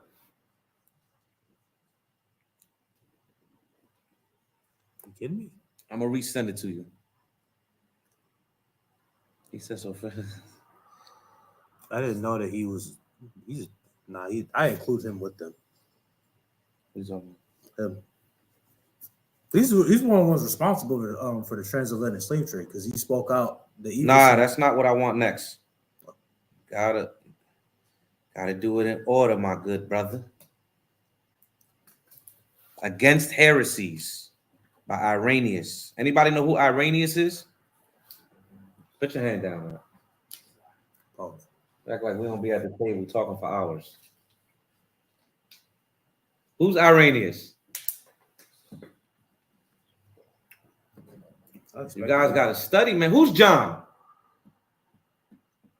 If y'all don't know who John is, and you're reading the Bible, yes, I would. Who is John? Yo, who is John? Huh? Who is John?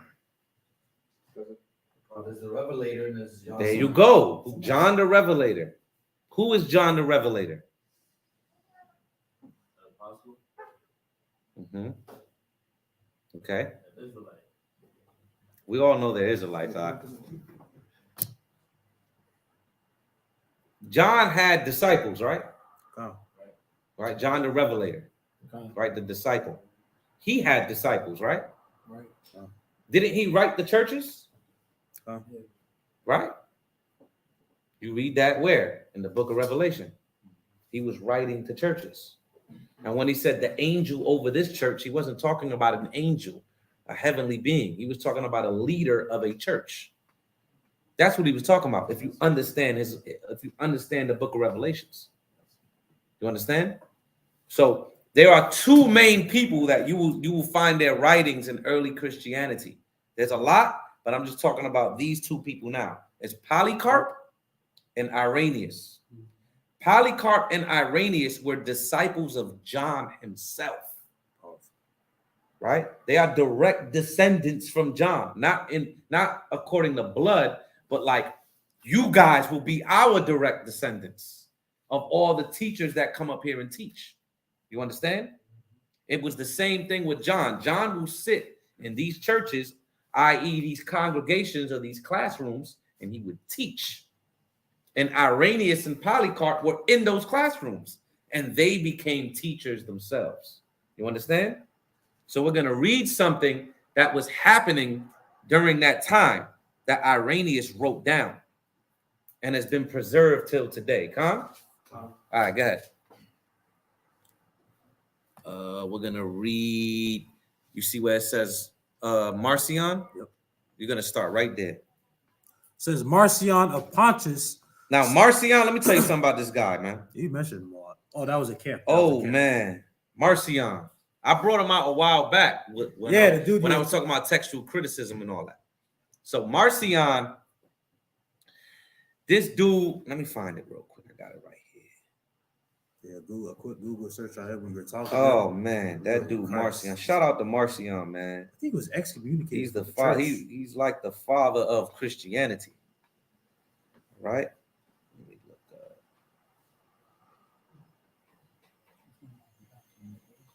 No. So, right, look at Marcion's canon. This is canon. His canon consisted of only 11 books, grouped in two sections. The Evangelicon, a shorter version of the Gospel of Luke, and the Apostolicon, a selection of 10 epistles of Paul the Apostle. So Marcion created a doctrine, and we're going to read it. And he was only teaching out of 10 letters of Paul and Luke. This sounds like Christianity to me. That's what that sounds like. Read that. Says Marcion of Pontus succeeded him and developed his doctrine. In doing so, he advanced the most daring blasphemy against him who is proclaimed as God by the law and the prophets, declaring him to be the author of evils, to take delight in war, to be infirm of purpose, and even to be contrary to himself. But Jesus being derived from... Look at that. Him who is proclaimed as God by the law and the prophets, he declared the Most High to be evil. You ever heard a Christian say, not my God? Do you know the God that rose up Jesus is the same God that flooded the earth? The God that rose up Christ is the same God that said, go kill all those Amalekites. The same God that sent Christ down to die for the sins of the Israelites is the same exact God that sent the children of Israel to conquer the land of Canaan. Where's the separation? That started with Marcion. You understand? There is no separation. Wow. So when it says he's successor, he's a sex Iranian? No. That's in the let's read it from number 1 so you can hear it. All right, I got you. Says Serto was the one who took his system from the followers of Simon and came to live at Rome in the time you see the book, right? The book, you should get this book. You'll enjoy it. Against Heresies. This is book 1, chapter 27. Against heresies. Against Heresies. You don't even have to buy it. You can get the whole PDF online. It's free. Right? So go ahead, read that. Serto was the one who took his system from the followers of Simon and came to live at Rome in the time of Hyginus, who held the 9th place in the episcopal succession from the apostles downwards. Episcopal succession from the apostles downwards. He taught that God proclaimed by the law and by the prophets was not the father of our Lord Jesus Christ. You see that? So he was saying those guys in the Old Testament, forget about the Old Testament. It's all about Jesus Christ. Well, how can you understand the mission of Christ if you don't read the Old Testament? It doesn't make any sense. It's hypocrisy. Yeah.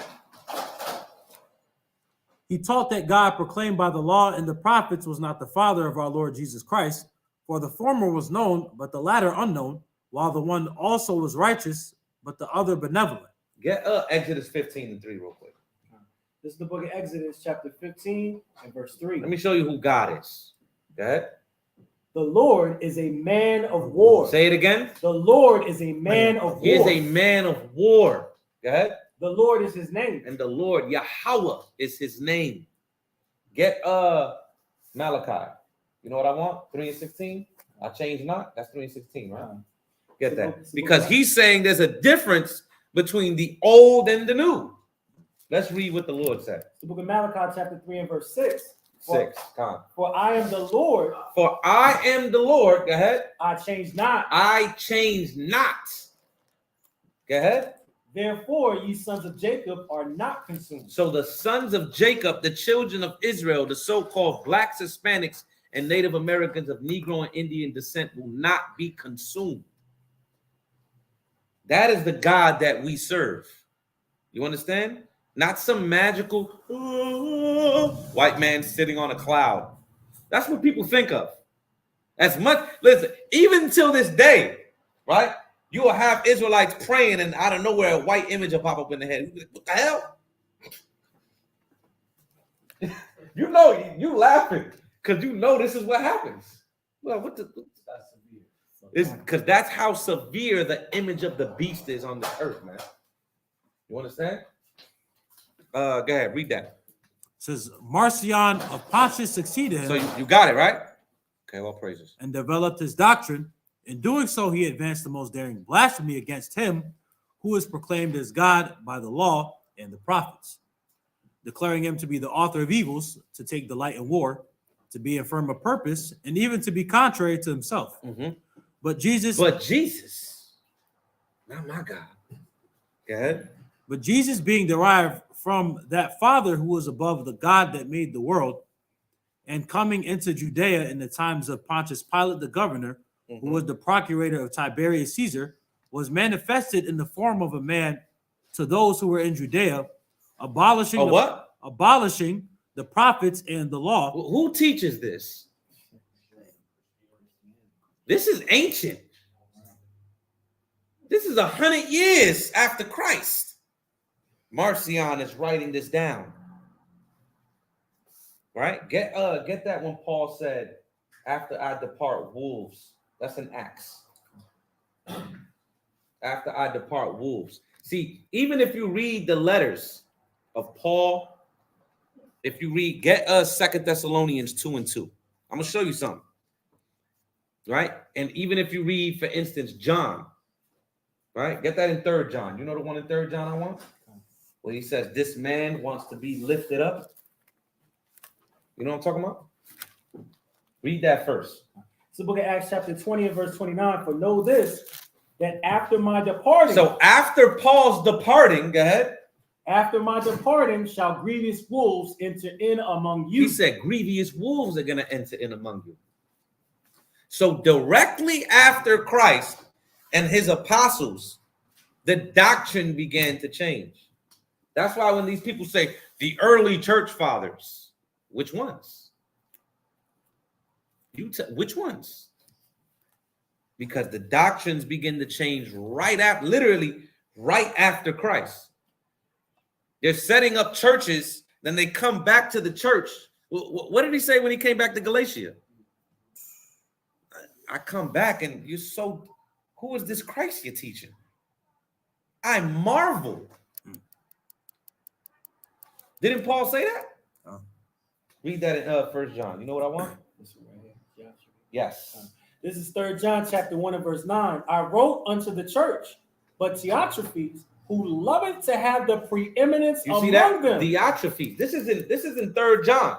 He said Diotrephes has preeminence among them. So Diotrephes was creating doctrines during the time, right? Look, it's in the Bible. Creating doctrines, confusing people, because he wanted to be the head guy in charge. He wanted to be head honcho and not be led by the Spirit, because he learned the truth and now he took the truth and abused it. You understand? Get that in 2 Thessalonians 2:2. 2 Thessalonians chapter 2 and verse 2. That ye be not soon shaken in mind, or be troubled, neither by spirit, nor by word, nor by letter. Nor by what? Nor by letter. Nor by letter. As from us. As from us. So there were people who were creating falsified letters and falsified epistles and gospels that are known today as the Gnostic writings. That was happening back then. The Gospel of Mary, the Gospel of Thomas, the Apocalypse of Peter. And they were giving this to a church. Look what we got. And then they start worshiping a woman. If you understand the historical events of that time, you will begin to understand the Bible. But if you can't marry the Bible with history, you're not going to understand what you're reading at all. Finish it up. Nor by letter as from us, as that the day of Christ is at hand. Now, let's go back to against heresies.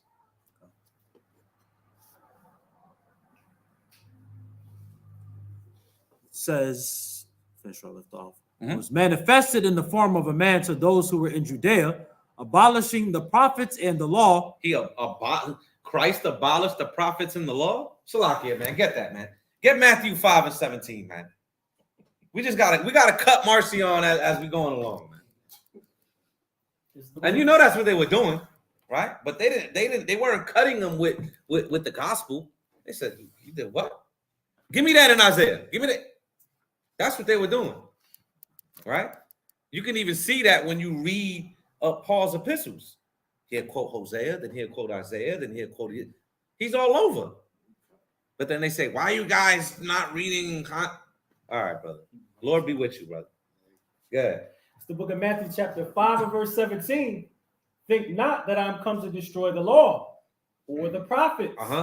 I am not come to destroy. I have not come to destroy, but to fulfill. But to fulfill what? Everything that was written aforetime of his coming. It's that simple. All right, let's get back to the book. It says, and all the works of God who made the world, whom also he calls Cosmocrator. Beside this, he mutilates the gospel, which is, according to Luke, removing all that is written respecting the generation of the Lord, and setting aside a great deal of the teaching of the Lord. That's important.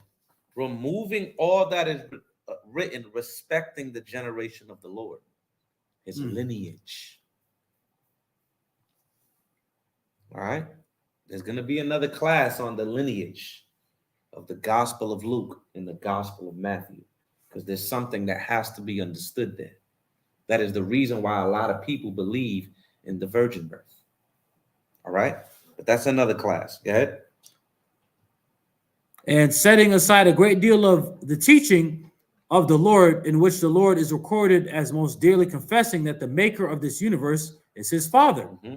He likewise persuaded his disciples that he himself was more worthy of credit than are those apostles who have handed down the gospel to us. So he was saying, listen, man, I'm that guy. Wow. You understand? Forget about Paul and John and Matt. I'm the man. I'm the head honcho. Man. All right, good. Furnishing them not with the gospel, but merely a fragment of it. So he said, listen, he was taking a fragment of the gospel. These Christians do the same thing. They accuse us of playing Hebrew hopscotch, and you're not reading the context. But as soon as we read the context, it still teaches what we teach. So what are you talking about? I just didn't feel like reading 20 verses, brother. Go ahead. In like manner, too, he dismembered the epistles of Paul, removing all that is said by the apostle respecting that God who made the world, to the effect that he is the Father of our Lord Jesus Christ. The Father of our Lord Jesus Christ. Cut the Trinity. That just cut the Trinity right there. Irenaeus. Okay. And also those passages from the prophetical writings which the apostle quotes. And also the passages from the prophetical writings which the apostle quotes. Go ahead. In order to teach us that they announced beforehand the coming of the Lord. Go ahead. Go down to number 3. Says salvation will be the attainment only of those souls which had learned his doctrine. So you won't get saved unless you believe what Marcion teaches. But what Marcion teaches is the mirror of Christianity. You don't have to keep the laws. Just read Paul's epistles, brother. Forget about the Old Testament. See, that spirit is ancient. These spirits are cyclical, right? Because there's nothing new under the sun. That which has been is that which shall be. So these things are cyclical. So that same demonic spirit that was possessing Marcion to teach what he was teaching is the same demonic spirit that possesses these Christian pastors. Same exact thing, that they go to theologian school and sit there and they learn underneath a professor. And this professor doesn't even believe in the Bible. If I could bring up 50 professors right now that I have a list on my phone of their background that teach in theological schools in order for these pastors to graduate and teach in Christian churches, and 90% of them are atheists and don't even believe in the Bible. But these are the people that have to teach you so you can open up a church. Don't take my word for it. Look it up. These people also are the same people who fund shows like Ghost Hunters. Listen. Ancient Alien. Yes. That one right there. These are funded by theologians. A lot of people don't know that. That's wild. But they're funding these shows. Why? To cause confusion. The same reason why they have 1,000 Bible translations. My Bible don't say that. Now we got to go into the Greek, brother. Let's go into the Greek. Now we got to go into the Hebrew. All right. Come on. You understand? This is a system that has been placed in front of you. Why? To keep you in what? In idolatry. What this entire class is about. So you can worship a false god. You understand? Keep reading.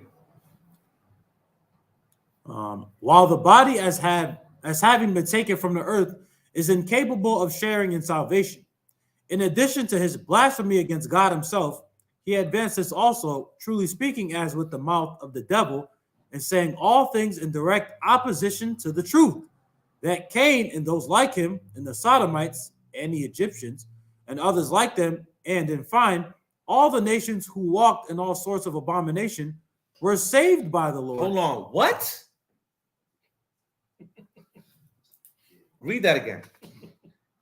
This is Christianity at its finest. This is the top Christian. I'm not even going to call them Christians no more. I'm going to call them Marcionites.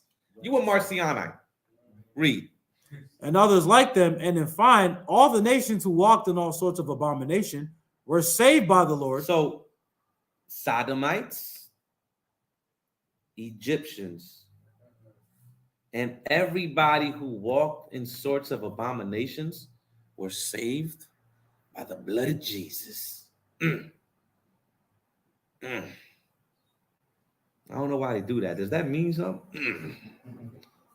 Yeah, read. On his descending into Hades, and on their running And unto descending him, into Hades, yeah. that they welcomed him into their kingdom. But the serpent which was in Marcion declared... He said the serpent which was in Marcion. Iranians speaking facts.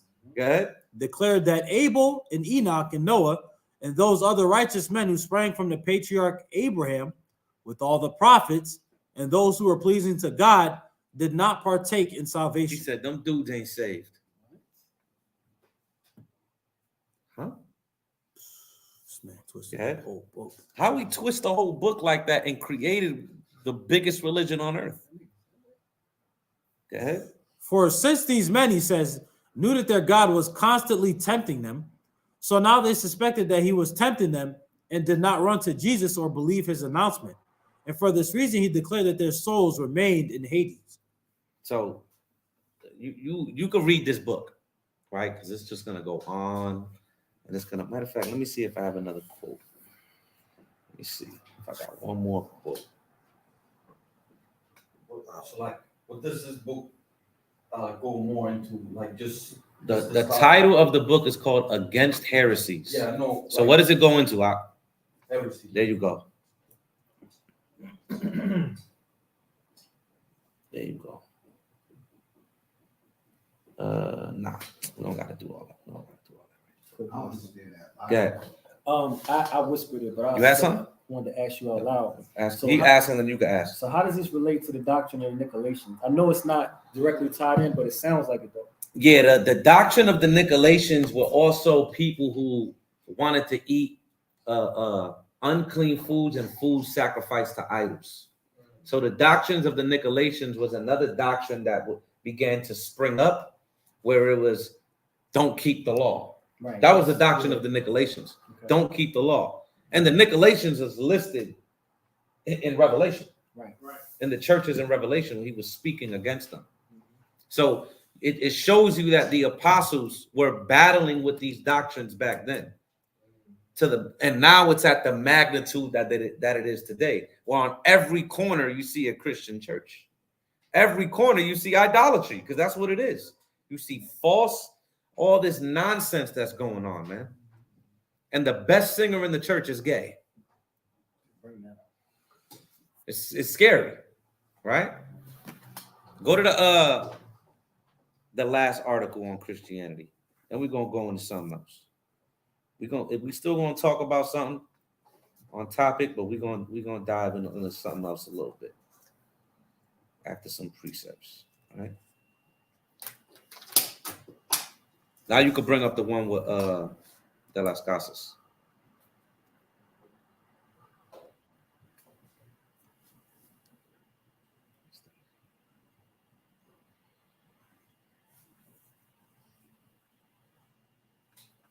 Jump down. It's gonna right there in a short account. Start right there, all the way down. Just show that page in the bottom. Huh? Yep. There's a book. Shamak has went into it. I've quoted this book a couple times. Everybody should buy this book, and all of his books. His books show every single curse you name in Deuteronomy. You name a curse right now. This is going to show you it. All of his books. Bartolome de las Casas. All right? And his books aren't expensive. Like, they're not expensive. They're cheap, right? So you can definitely find them. You could probably even find them online, PDFs, and just download them. All right? So go ahead, read that. Says, in a short account of the destruction of the Indies, the angry priest denounced the Spanish for mistreating the native peoples. Mm-hmm. Their reason for killing and destroying such an infinite number of souls. Now, this happened during the colonization of the Americas, primarily where it says the destruction of the Indies. That's the Caribbean islands. All right, go ahead. The reason for their killing and destroying such an infinite number of souls is that Christians have an ultimate aim, which is to acquire gold. Which is to acquire gold. Matter of fact, anybody know who Eliphaz is? Say it again. Eliphaz is the son of Esau. What is an omen nomer? Anybody know what an omen nomer is? It's a name that has a prophecy. A name that has a prophecy or a meaning. Correct. Correct. So it's just like when you list the names of Adam going into Noah, it's a literal prophecy of Christ. And a lot of names show you things all throughout the scriptures, right? Even YHWH, who the world calls Jesus Christ. What does his name mean? He who delivers, right? That's what it literally means. He who delivers, right? Right? Yeshaya, the good captain's name over there. What does his name mean? Yahweh's salvation, or Yahweh saves. You can say that as well, right? That's what it means. So all of these names had a meaning. Come? All right.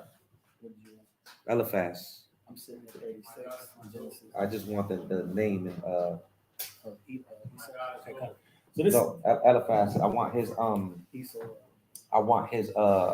in the concordance. My bad. I don't know why I couldn't. I'm sitting. Yeah. I got this. Huh? This is H. Chill out, man. This is You H. just got here. You're going off. Yeah. This is H464. Uh-huh. Look at this. This is the son of Esau. Go ahead. Eliphaz. My God is fine gold. My God is gold. I don't know why they added fine. My God is gold. That's what his name means. His God is gold. That's in the son. That's in a child of Esau, man. Read that again. Where it says, is that Christians' aim? Is that Christians have an ultimate aim, which is to acquire gold. Which is to acquire gold. These names have prophecies that point you to who these people are. Go ahead. And to swell themselves with riches in a very brief time, and thus rise to a high estate disproportionate to their merits. Go ahead. It should be kept in mind that their insatiable greed and ambition, the greatest ever seen in the world, the greatest ever seen in the world, go ahead, is the cause of their villainies. And also those lands are so rich and felicitous, these native people so meek and patient, so easy to subject, that our Spaniards have no more consideration for them than beasts. And I say this from my own knowledge of the acts I witnessed. But I should not say then beasts, for thanks be to God, they have treated beasts with some respect. I should say instead like excrement on the public squares, and thus they have deprived the Indians of their lives and souls, for the millions I mentioned have died without the faith and without the benefit of sacraments. This is a well-known and proven fact, which even the tyrant governors, themselves killers, know and admit.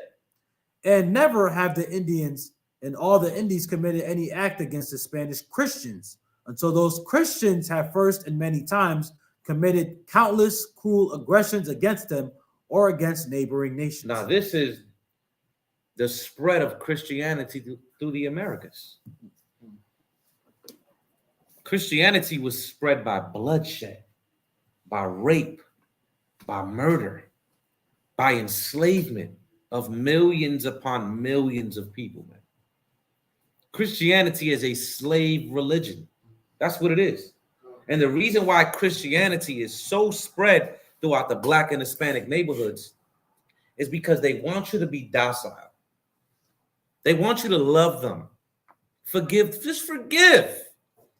But remember the Holocaust, though. Never forget 9/11. But the transatlantic slave trade, Christopher, just forget. That's the past. Right. Keep reading. It says, and never have the Indians and all the Indians committed any act against the Spanish Christians until those Christians have first and many times committed countless cruel aggressions against them or against neighboring nations. For in the beginning, the Indians regarded the Spaniards as angels from heaven. Only after the Spaniards had used violence against them, killing, robbing, torturing, did the Indians ever rise up against them. So this is the spread of Christianity, right? Get now that we've talked about Christianity and Islam, right? I need you to get, let me get it 1 second. Get Isaiah 30 and 8 in the GNT. Because remember, all of this happened to us, why? Disobedience. But every time you read the prophets, what is the number one sin? Idolatry. Worshiping other gods. That is the number one sin on why we are in the conditions that we're in. You think the nations don't know that? You think the nations don't want to keep us in sin? Read that. You got it in the GNT, right? This is the book of Isaiah, chapter 30 and verse 8 in the GNT. You're going to read down to 11, okay? God told me to write down in a book what the people are like. He said, God told me to write down in a book what the people are like. Go ahead. So that there would be a permanent record of how evil they are. So there will be a permanent record on how evil they are. Who's the they? Israel. Because of our wickedness and our idolatry and our spiritual whoredoms, we had to be placed in the conditions that we're in. Go ahead. They are always rebelling against God, always lying, always refusing to listen to the Lord's teaching. They always refuse to listen to the Lord's teachings. Why? Because it just feels good to sin.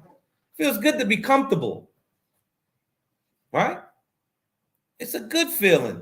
But when you fight against it and you realize, okay, damn, I can't do Christmas. But what about the kids? The most famous one is, yo, we from the earth, son. What you talking about? It's from the earth. So go smoke a bean. It's from the earth, right? Go roll up a damn carrot. That's from the earth, right? You want to know why you don't smoke it? Because it doesn't get you high. You just want to get high, bro. Just be honest with me. Read. They tell the prophets to keep quiet.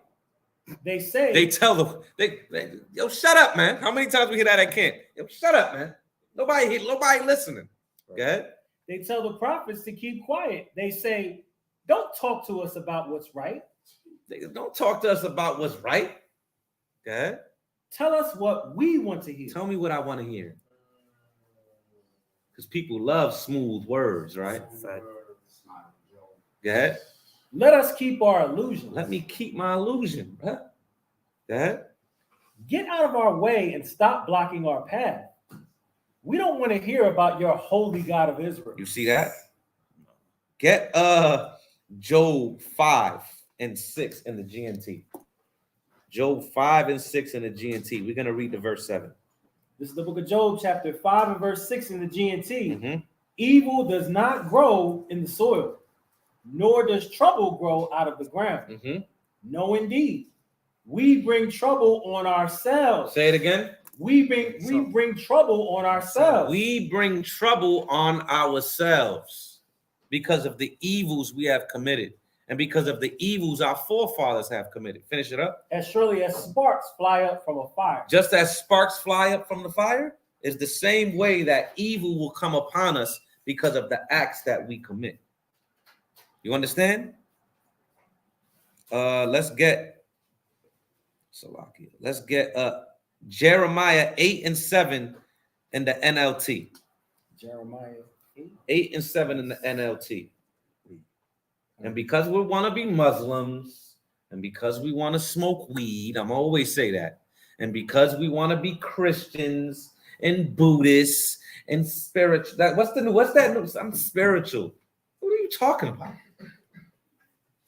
I'm just spiritual. I believe in the universe. Uni one verse. What's the one verse then, my nigga? Oh, I know. God created the heavens and the earth in the beginning. That's the one verse, right? But everybody wants to be spiritual. Look at my stones. I got rocks. What's up with these black chicks, man? They're Hispanics with the sage. My aunt be like, it keeps away evil spirits in my head. I'll be like, Titi, I just came here to chill, man. I just want to see you, man. That's it. I just missed you. It keeps away the evil spirits. You see, no. But this is real. This is real. Go ahead. The book of Jeremiah, chapter 8 and verse 7. In the NLT, right? In the NLT. Go ahead. Even the stork that flies across the sky knows the time of her migration. So the stork that, listen, the Most High speaks in beautiful mysteries. The stork that flies across the sky, what? Knows the time of her migration. Knows the time of her migration. Go ahead. As do the turtle dove. As do the turtle dove. Go ahead. The swallow and the crane. Mm-hmm. They all return at the proper time each year. Mm-hmm. But not my people. He said, but not my people. We don't return unto God. Finish it up. But not my people. They do not know the Lord's laws. They do not know what? They do not know the Lord's laws. It's because we don't know his laws. And we don't want to keep his laws. They'd be like, 600 and what? Man, you bugging. How many laws do you keep in America? Right. You stop at the stop sign. Right? You don't drive through a red light. That's just 2. There's 1,000 driving laws. 1,000 driving laws. And always adding new ones too. And look at that. You do all of this nonsense, but you don't want to keep God's laws. Sabbath? What's a Sabbath? I don't know what Sabbath is. What's Sabbath? Yeah, Lord's laws is easy. Just relax. Sabbath, just chill out, bro. Relax, calm down. Hang with the guys. You know, throw a movie on Netflix with your wife. That's it. Chill out. Yeah. Tabernacles. Go on a camping trip with the guys. That's so hard. Oh. Don't murder. Ooh. I can't murder. Don't steal. Oh my God. I can't steal. Love your neighbor. Oh, so hard. What's going on, man? But you keep all of America's laws because you scared of the white man. You scared. You more scared of El Gringo Diablo than you are of God. You should be ashamed of yourself. Get Leviticus 18. Leviticus 18 and 24. We're going to read down to verse 30. This is the book of Leviticus, chapter 18 and verse 24. Mm-hmm. Defile not yourselves in any of these things. So don't defile yourselves in any of the things that I showed you. Once again, the 2 major religions on earth, Islam and Christianity. And I only dove into the surface, right? Because I want to touch on something in a minute. Go ahead. For in all these the nations are defiled, which I cast out before you. Go ahead. And the land is defiled. Mm-hmm. Therefore, I do visit the iniquity thereof upon it, and the land itself vomiteth out her inhabitants. Go ahead. Ye shall therefore keep my statutes and my judgments, and shall not commit any of these abominations, neither any of your own nation, nor any stranger that sojourneth among you. Read. For all these abominations have the men of the land done. So what are the abominations that the men of the land have done? You can read it in Wisdom of Solomon 12. Child sacrifice, right? Fornication, just sleeping, having orgies and swinging parties. You can read it right there in Wisdom of Solomon 12. All of the wickedness that they did. And they got kicked out of the land for it. And the Lord set up the children of Israel to conquer the land of Canaan. Read. For all these abominations have the men of the land done, which were before you, and the land is defiled. That the land spew not you out also when ye defile it, as it spewed out the nations that were before you. Yeah. For whosoever shall commit any of these abominations, even the souls that commit them shall be cut off from among their people. He said, listen, if you commit these abominations, you're going to be cut off from amongst God's people. Go ahead. Therefore shall you keep mine ordinance, that you commit not any one of these abominable customs. All of those abominable customs that we just showed you. Islam, Christianity. Go ahead. That you commit not any of these abominable customs which were committed before you, that ye defile not yourselves therein. I am the Lord your God. And what happened? Are we in the land? No, we're not.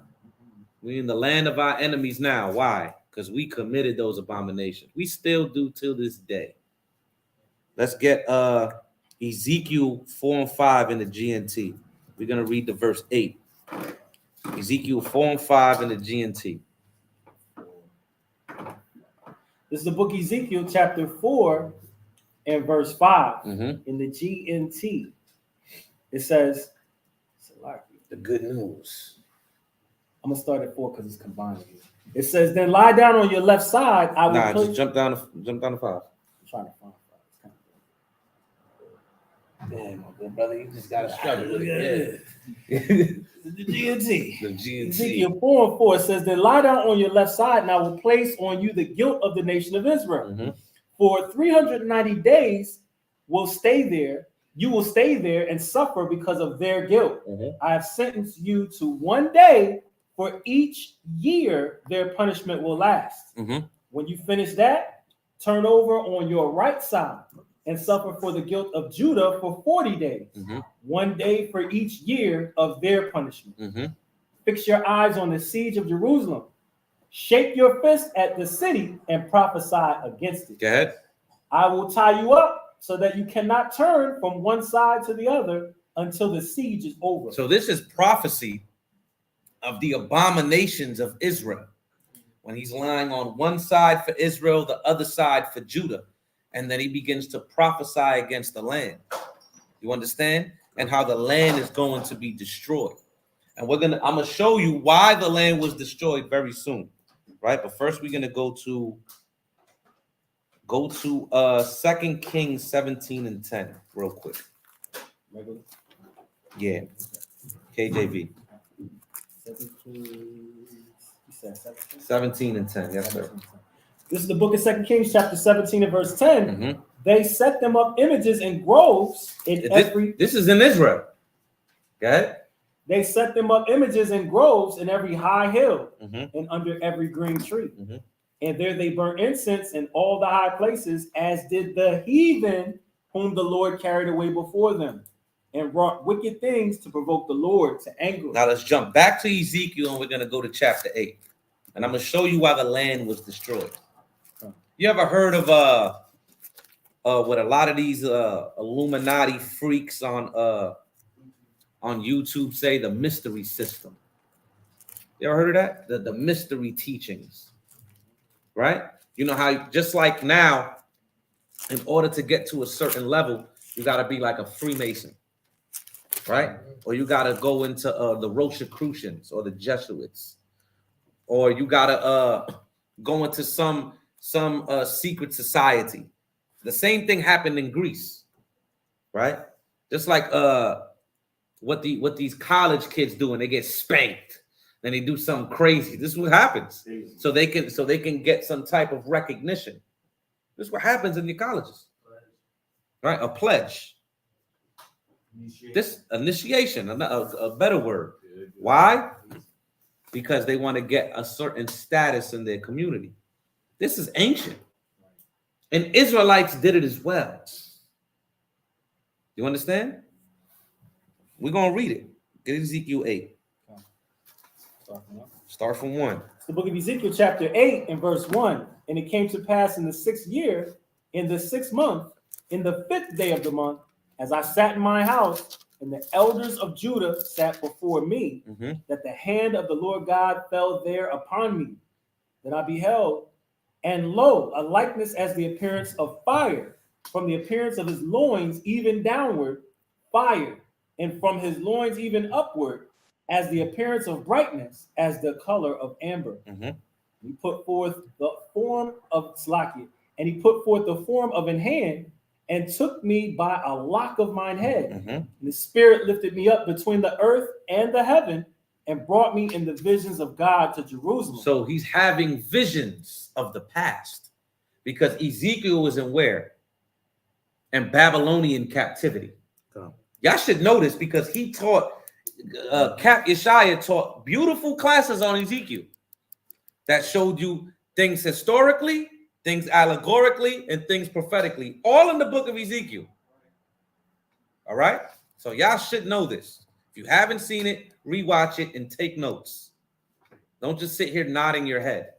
Take notes. Khan? So what Ezekiel is seeing is a vision, all right, of the past, of what happened in Jerusalem and why his people are in captivity in Babylon. Okay? And the Spirit lifted me up between the earth and the heaven, and brought me in the visions of God to Jerusalem, to the door of the inner gate that looketh forward toward the north, where there was the seat of the image of jealousy, which provoketh to jealousy. And behold, the glory of the God of Israel was there, according to the vision that I saw in the plain. Then he said unto me, Son of man, lift up thine eyes now the way toward the north. So I lifted up my eyes the way toward the north, and behold, northward at the gate of the altar, this image of jealousy. What is the image of jealousy? It's an idol.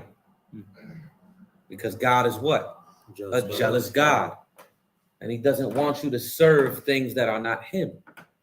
That was the very first precept we read. Come?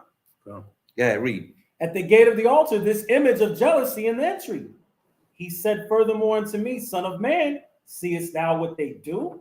Even the great abominations that the house of Israel committed here, that I should go far off from my sanctuary, but turn thee. He said, hold on, but we're going to see more, Ezekiel. He said, you think that was bad?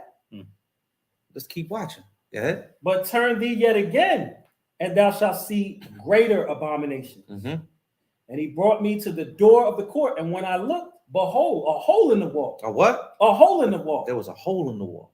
Go ahead. Then he said unto me, Son of man, dig now in the wall. And when I had digged in the wall, behold, the door. And he said unto me, Go in, and behold the wicked abominations that they do here. So I went in and saw, and behold, every form of creeping things and abominable beasts, and the idols of the house of Israel portrayed upon the wall round about. And there stood before them 70 men of the ancients of the house of Israel, and in the midst of them stood Jazaniah, the son of Shaphan, with every man his censer in his hand, and a thick cloud of incense went up. So he went into this door, and he seen nothing but idols all over the place, and people burning incense to these idols, and praying to these idols, and worshiping these idols. These are Israelites. These are secret societies. That's what this is, right? Keep reading. Then he said unto me, Son of man, hast thou seen what the ancients of the house of Israel do in the dark? Did you see what the ancients of the house of Israel do in the dark? Go ahead. So in person, what are they doing? Shalom. Y'all about Shem Yashab. What's good, huh? You know what I'm saying? Let's go to camp. But in secret, they're worshiping idols. That's what they're doing. in secret, they're burning incense to false gods. Go ahead. Hast thou seen what the ancients of the house of Israel do in the dark? Every man in the chambers of his imagery? For they say, the Lord seeth us not. Like, whoever seen King Hezekiah's seal? What is on King Hezekiah's seal? An ankh. Because our people were forming leagues with nations, and now we're putting images of idols on seals. This is what began to happen. Go ahead. For they say, the Lord seeth us not. The Lord hath forsaken the earth. It's, for instance, the Lord made, this is how you know the Lord, he sees ahead. He made laws for kings before we had kings. Right. That's why we asked, why can't we have a king for what? Why do we ask for a king? Because we wanted to be like the other nations. We always wanted to be like the other nations. Keep reading. He said also unto me, turn thee yet again, and thou shalt see greater abominations that they do. Then he brought me to the door of the gate of the Lord's house. What's the gate of the Lord's house? The temple. So we're seeing all these, first he's seen all these idols, these groves. And the Lord said, oh, you thought that was bad? Let's go to the temple now. Who's in the temple? The priests. This is the priesthood. This is supposed to be the most holiest people in Israel. The most cleanliest people in Israel. The priest of God, the Levites. Go ahead. Then he brought me to the door of the gate of the Lord's house, which was toward the north. And behold, there sat women weeping for Tammuz. Then he said unto me, hast thou seen this, O son of man? Turn thee yet again, and you shall see greater abominations than these. Now, if you look up Tammuz, yes, Tammuz can go hand in hand today, because this can also be used prophetically because we're in Babylon today. This can be used for Christianity. But this right here is literal reasons why we went into the original captivity of ancient Babylon. Right? Now, if you look up Lenten season in Catholicism, right? It goes hand in hand with Easter, with the spring equinox, which is exactly what was the celebration or the commemoration of Tammuz. Who's doing this today? Who celebrates Easter? Christianity. Go ahead. And he brought me to the inner court of the Lord. Now we in the inner court. Lord Christ. Only the children of Aaron could enter there, man. This is the high priest. These are the chiefest of men in Israel. Go ahead. And he brought me into the inner court of the Lord's house.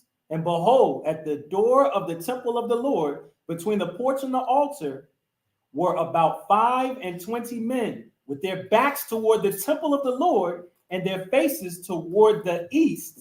And they worshiped the sun. What did they worship? They worshiped the sun. So why he had his back towards the altar? What does that symbolize? Disrespect. He had his back towards the Most High, man. Disrespect. Shady. And they're worshiping the sun. What did I just tell you earlier that Muslims do? They pray 5 times a day according to the angle of the sun in the sky. That's what they do. Go ahead. And they worship the sun toward the east. And he said unto me, hast thou seen this, O son of man? Is it a light thing to the house of Judah that they commit the abominations which they commit here? For they have filled the land with violence and have returned to provoke me to anger. And lo, they put the branch to their nose. Therefore, will I also deal putting the branch to their nose. I know I've heard some Israelites say, they doing drugs. They say this. They say this. This just means adding fuel to the fire. That's all that means. Putting the branch to the nose. It's adding fuel to the fire. They see branch to the nose, but the cocaine, weed. I've heard it all. All right. All this means is adding fuel to the fire. It's not that deep. Yeah.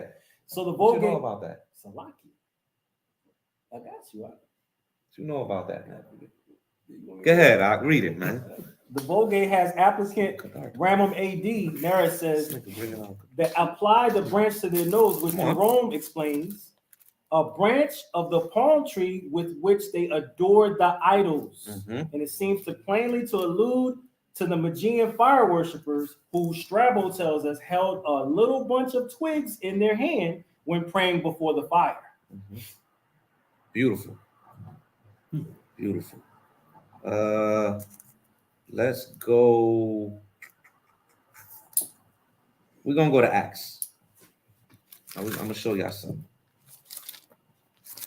Acts 16.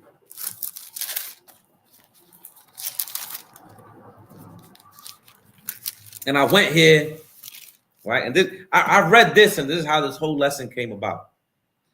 So I was studying Acts, right? Maybe about a week ago, honestly, a couple days ago, right? Because I made this class in the night, just reading. And I was reading the book of Acts all the way from chapter 1, and I got to 16.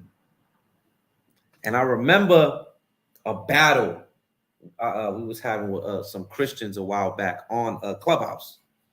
And I remember them going to Acts 16, and he went to Acts 16 to try to prove pretty much Gentile salvation, right? And I'm like, what?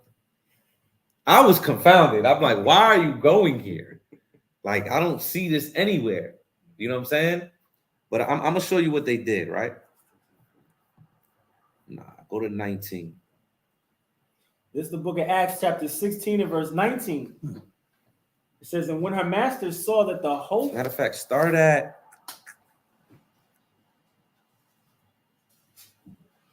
Nah, you can start from there. Yeah. This is the book of Acts, chapter 16 and verse 19. And when her masters saw that the hope of their gains was gone, they caught Paul and Silas and drew them into the marketplace unto the rulers and brought them to the magistrates, saying, these men, being Jews, do exceedingly trouble our city and teach customs which are not lawful for us to receive, neither to observe, being Romans. See, why is he teaching Romans?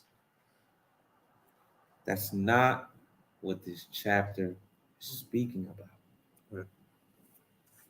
Because who was amongst these people? Get Tobit 13 and 3, just for a quick precept. This is the book of Tobit, chapter 13 and verse 3. Confess him before the Gentiles, ye children of Israel, for he has scattered us among them. Because we're scattered amongst all nations. It's that simple. It's really not that deep. It's not hard to understand. Khan? So read that again. Verse 21. We're going to read to verse 24. This is the book of Acts, chapter 16 and verse 21. And teach customs which are not lawful for us to receive, neither to observe, being Romans. And the multitude rose up together against them, and the magistrates rent off their clothes and commanded to beat them. And when they had laid many stripes upon them, they cast them into prison, charging the jailer to keep them safely. Who, having received such a charge, thrust them into the inner prison and made their feet fast in the stocks. So I got a question. What is the customs that they were teaching which are not lawful for them to receive? Hands. Because Christians will tell you it's Christianity. But if the Trinity is not far-fetched from Greek mythology, they taught the Trinity in Greek mythology. The virgin birth, that's not far-fetched. A demigod, a god having sex with a woman and having a demigod, that's not far-fetched. The virgin birth is in Greek mythology, Roman mythology. Was it like going against, like teaching against idolatry? It says, and teach custom which are not lawful for us to receive, neither to observe, being Romans. Manasha? They were in Roman jurisdiction, right? So that means they couldn't, that is false teachings, they will consider that false teaching. What teachings? What were they teaching is what I'm asking. The what? The law. What you got? No, hold on. It was the law that they were teaching. And I'm going to show you that it was the law that they were teaching. All right? Let's go. Well, first, you have to understand that the average Jew could not be a Roman citizen. Why was Paul a Roman citizen?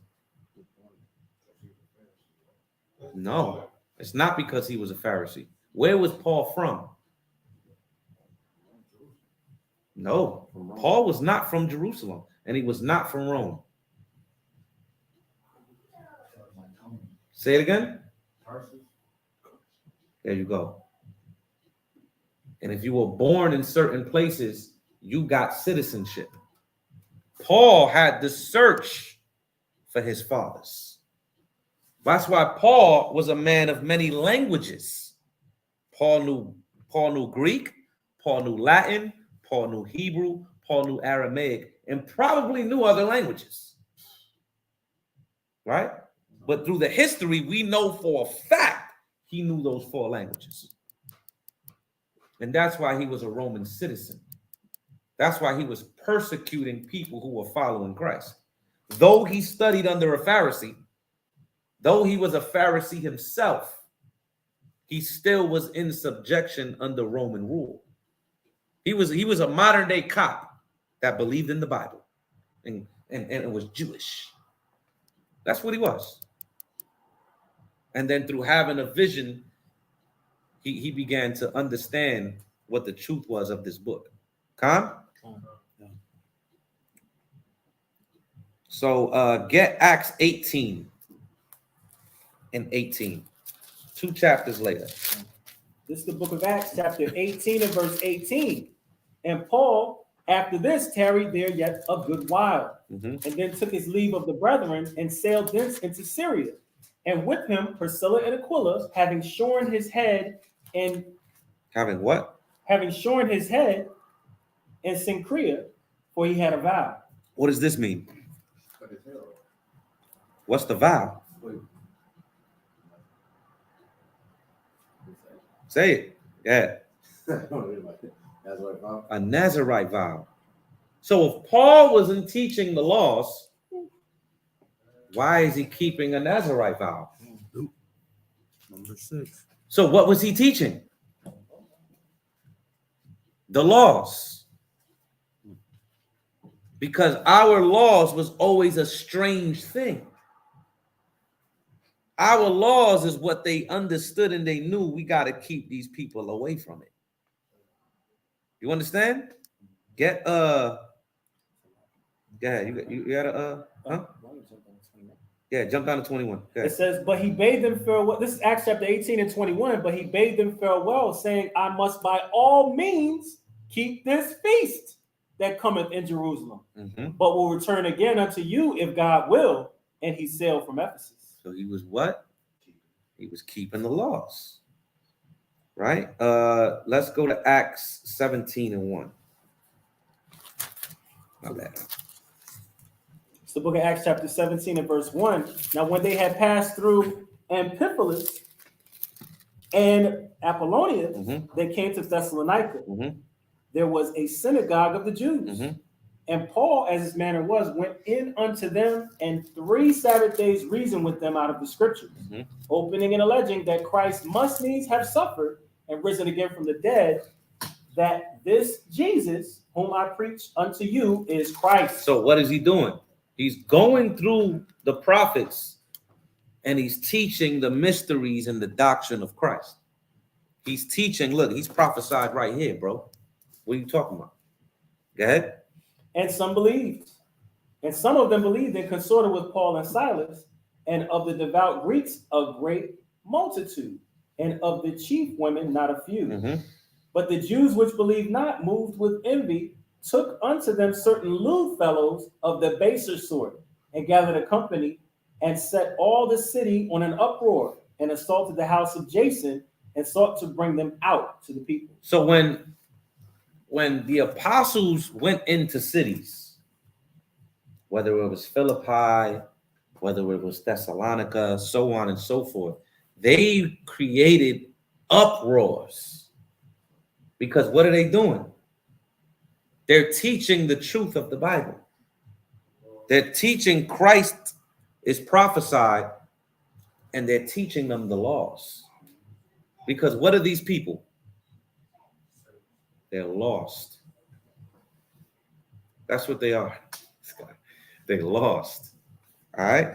Everybody understand this so far? All right. Get this just came to me in Acts, where he said, "I teach no other things." Oh, I got you. These two of them. You got 16, I just want one. 16 and 18. All right. So you got. I'll take you this. This is Acts chapter 18 and verse 24. I want 20. Yeah, it's in the 20s, like 21, 22.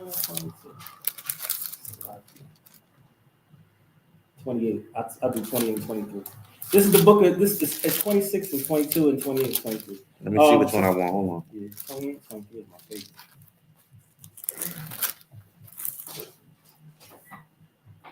Yeah, 26 and 22. Yeah, 28 and 23. Slovakia, one second. You doing both? They both good.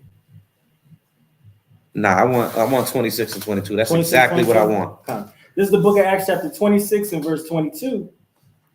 It says, "Having therefore obtained help of God, I continue unto this day, witnessing to both small and great, saying none other things than those which the prophets and Moses did say And should what come." did Moses?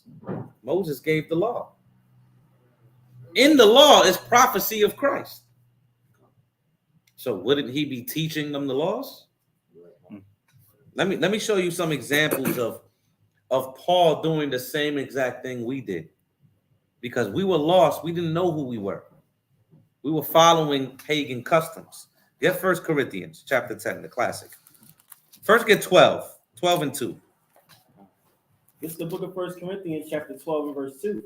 "Ye know that ye were Gentiles, carried away unto these dumb idols, even as ye were led." So ye were Gentiles, carried away onto these dumb idols. Read the next verse. "Wherefore I give you to understand that no man speaking by the Spirit of God calleth Jesus accursed, and that no man can say that Jesus is the Lord, but by the Holy Spirit." Now jump to 1 Corinthians 10. It's the book of 1 Corinthians chapter 10 and verse 1. "Moreover, brethren, I would not that ye should be ignorant, how that all our fathers were under the cloud, and all passed through the sea." He said, listen, I don't want you to be ignorant of this. That all our fathers were under the cloud and passed through the sea. Who was under the cloud and passed through the sea? The Israelites, following Moses. So what is he teaching them? You guys are Israelites. Come back to the laws. Understand Christ died for you to have this opportunity to repent. Go ahead. "And were all baptized unto Moses in the cloud and in the sea, and did That's all..." good with that. That's good right there. Let's go to 2 Maccabees 2 and 17. It's the book of 2 Maccabees chapter 2 and verse 17. "We hope also that the God that delivered all his people and gave them all inheritance and the kingdom and the priesthood and the sanctuary, as he promised in the law." As he what? As he promised in the law. Go ahead. "Will shortly have mercy upon us." As he promised in the law, will shortly have mercy upon us. See, this is what Paul was teaching. Paul was bringing back the heritage of the Israelites back onto them. These are these Gentiles in the New Testament. In the context, you will see when they're Israel and when they're not. So these are these Gentiles that Paul's being sent to. Read. As he promised in the law, will shortly have mercy upon us and gather us together out of every land. Gather us together out of what? Out of every land under heaven into the holy place. For he hath delivered us out of great troubles and hath purified the place. Now let's get the editions of Esther. I want to go there real quick. Let's get the editions of Esther. 1 second with the precepts, my good brother. Let a brother flow. Editions of Esther 13 on page 56 and start at verse 3. So this is it says, now when I ask my counselors. You said 13 verse 3, right? Okay, see it? This is the rest of Esther 13 in verse 3. Now when I asked my counselors how this might be brought to pass, a man that excelled in wisdom among us and was approved for his constant goodwill and steadfast fidelity, and had the honor of the second place in the kingdom, declared unto us that in all nations, go ahead. In all nations throughout the world, there was scattered a certain malicious people that had laws contrary to all nations. That had laws contrary to all nations. What captivity is this? Persian. The Persian captivity. Y'all should be ashamed that more hands are not going up. Seriously. This is fundamental to understand the captivities of Israel and the history of Israel. All these things are fundamental. We're in the Persian captivity.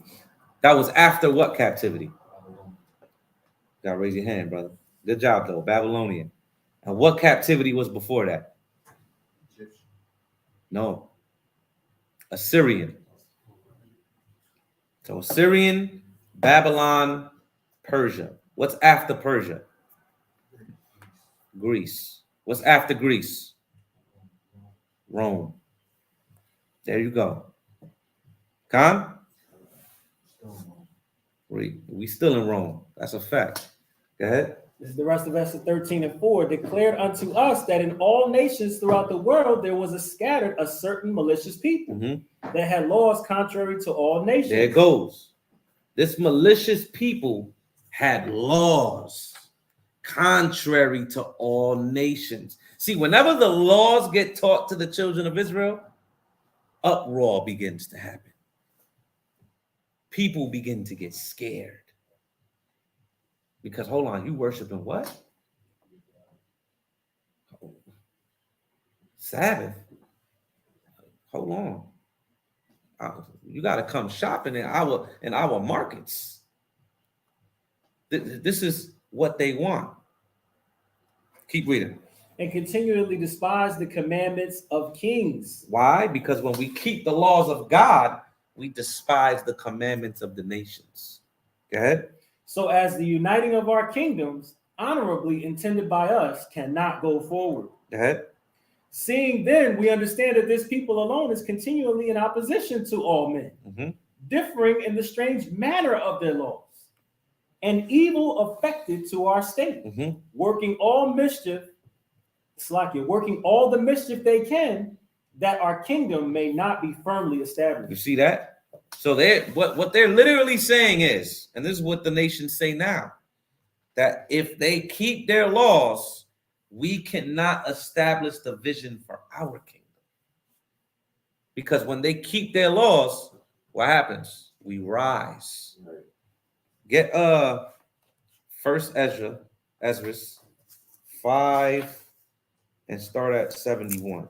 This is the book of First Ezra, chapter 5 and verse 71. We ourselves alone will build unto the Lord of Israel, according as Cyrus the king of the Persians hath commanded us. But the heathen of the land, lying heavy upon the inhabitants of Judea and holding them straight, hindered their building. And you see that? We're building the temple now spiritually. And they're trying to hinder us from this building. Keep reading. So what do? And by their secret plots. And by their secret plots. Go ahead. And popular persuasions and commotions. And popular persuasions and commotions. The Hebrew Israelites shot up a bunch of people in New Jersey. This is what they say. The Hebrew Israelites are just Israel. They're just evil. And let's put them in a movie here to look stupid real quick. Let's put them in the Wu-Tang show. Let's put them in the show where Barry was talking about Barack Obama. Literally, we're in those movies. We're in those shows looking what?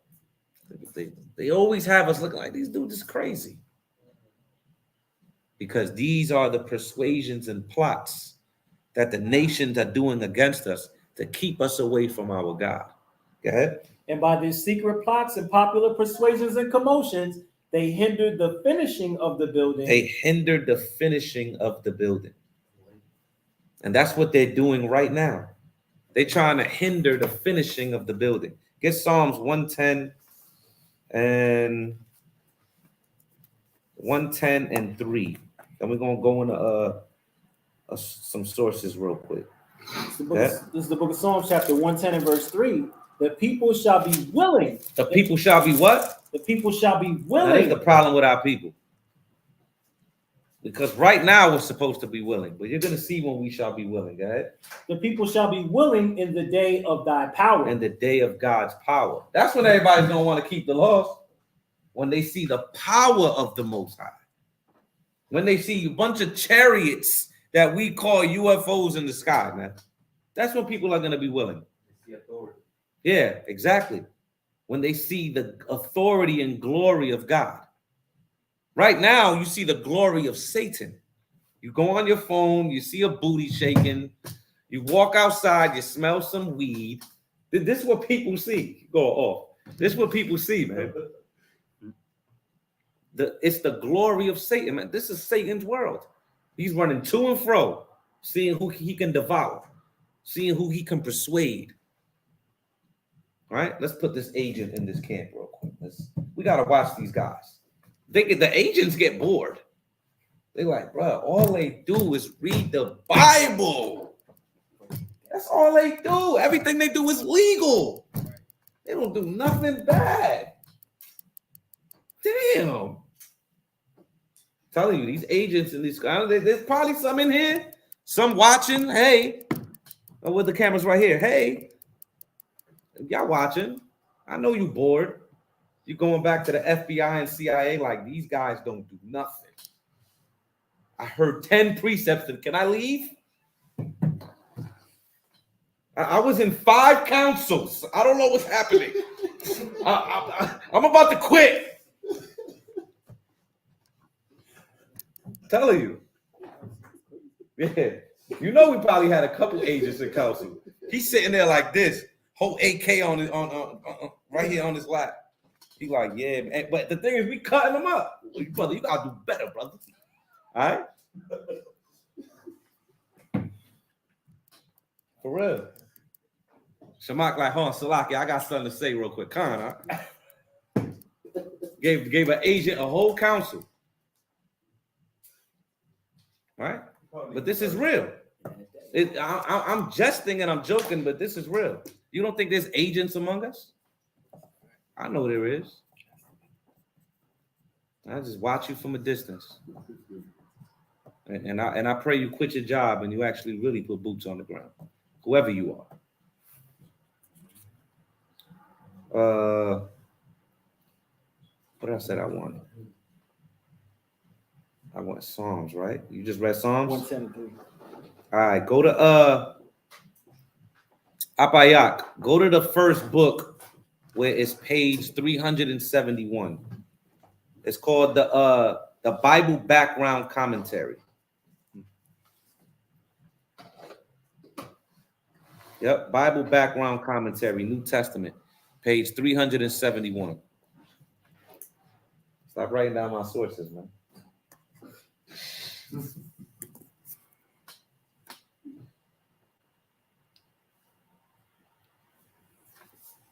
You don't understand. Kawana bothered me 3 days. Yo, you still ain't sent me them sources for that class, man. You going on? You said 3 what? 371. I think it's 370. We're gonna see right now. If not, it'll be 370. It's one of the two.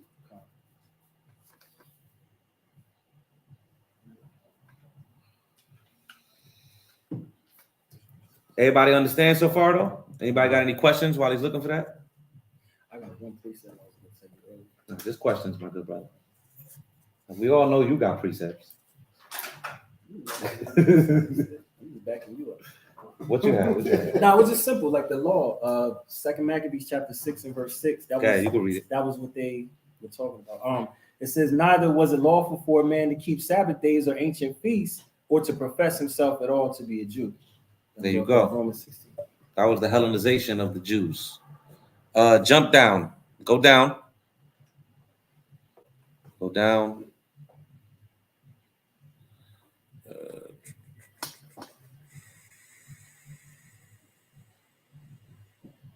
Right there, verse 20. Start at verse 20.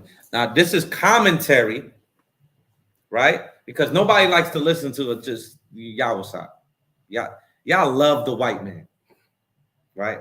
So what I love to do is show you what the white man says. All right?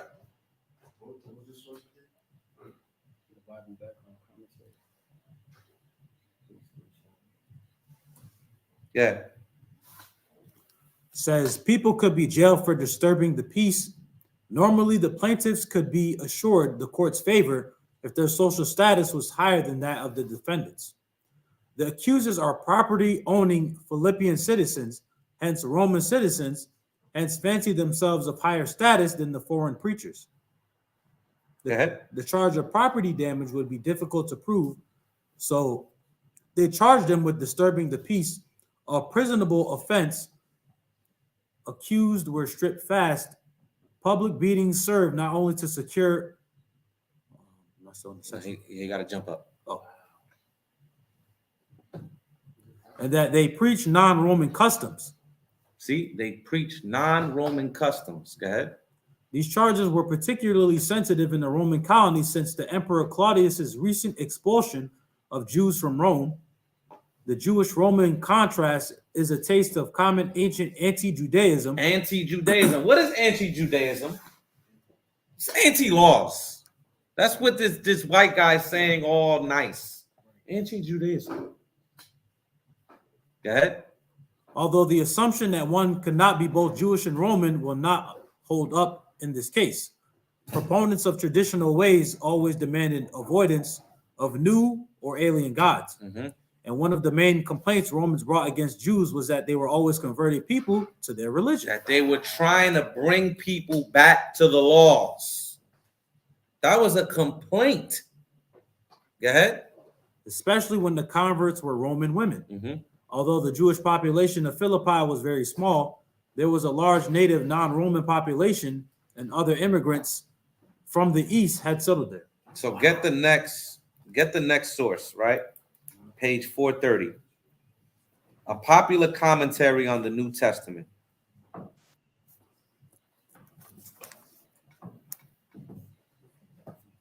Page 430.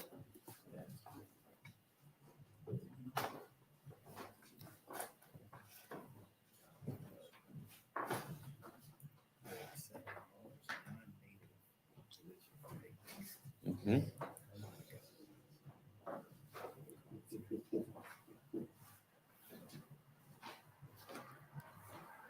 Everybody with me still? Go. All right. We almost done, guys. Don't worry.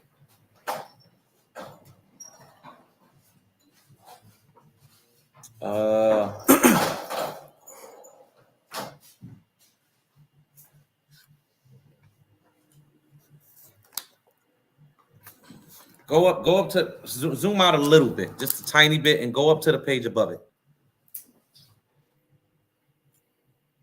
Salakia. Go up.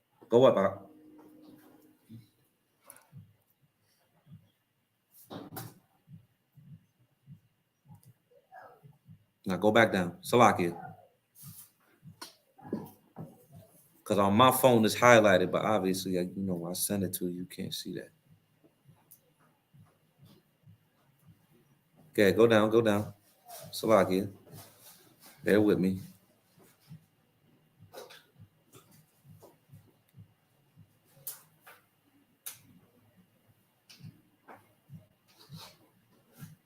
All right, so you see where it says, go up.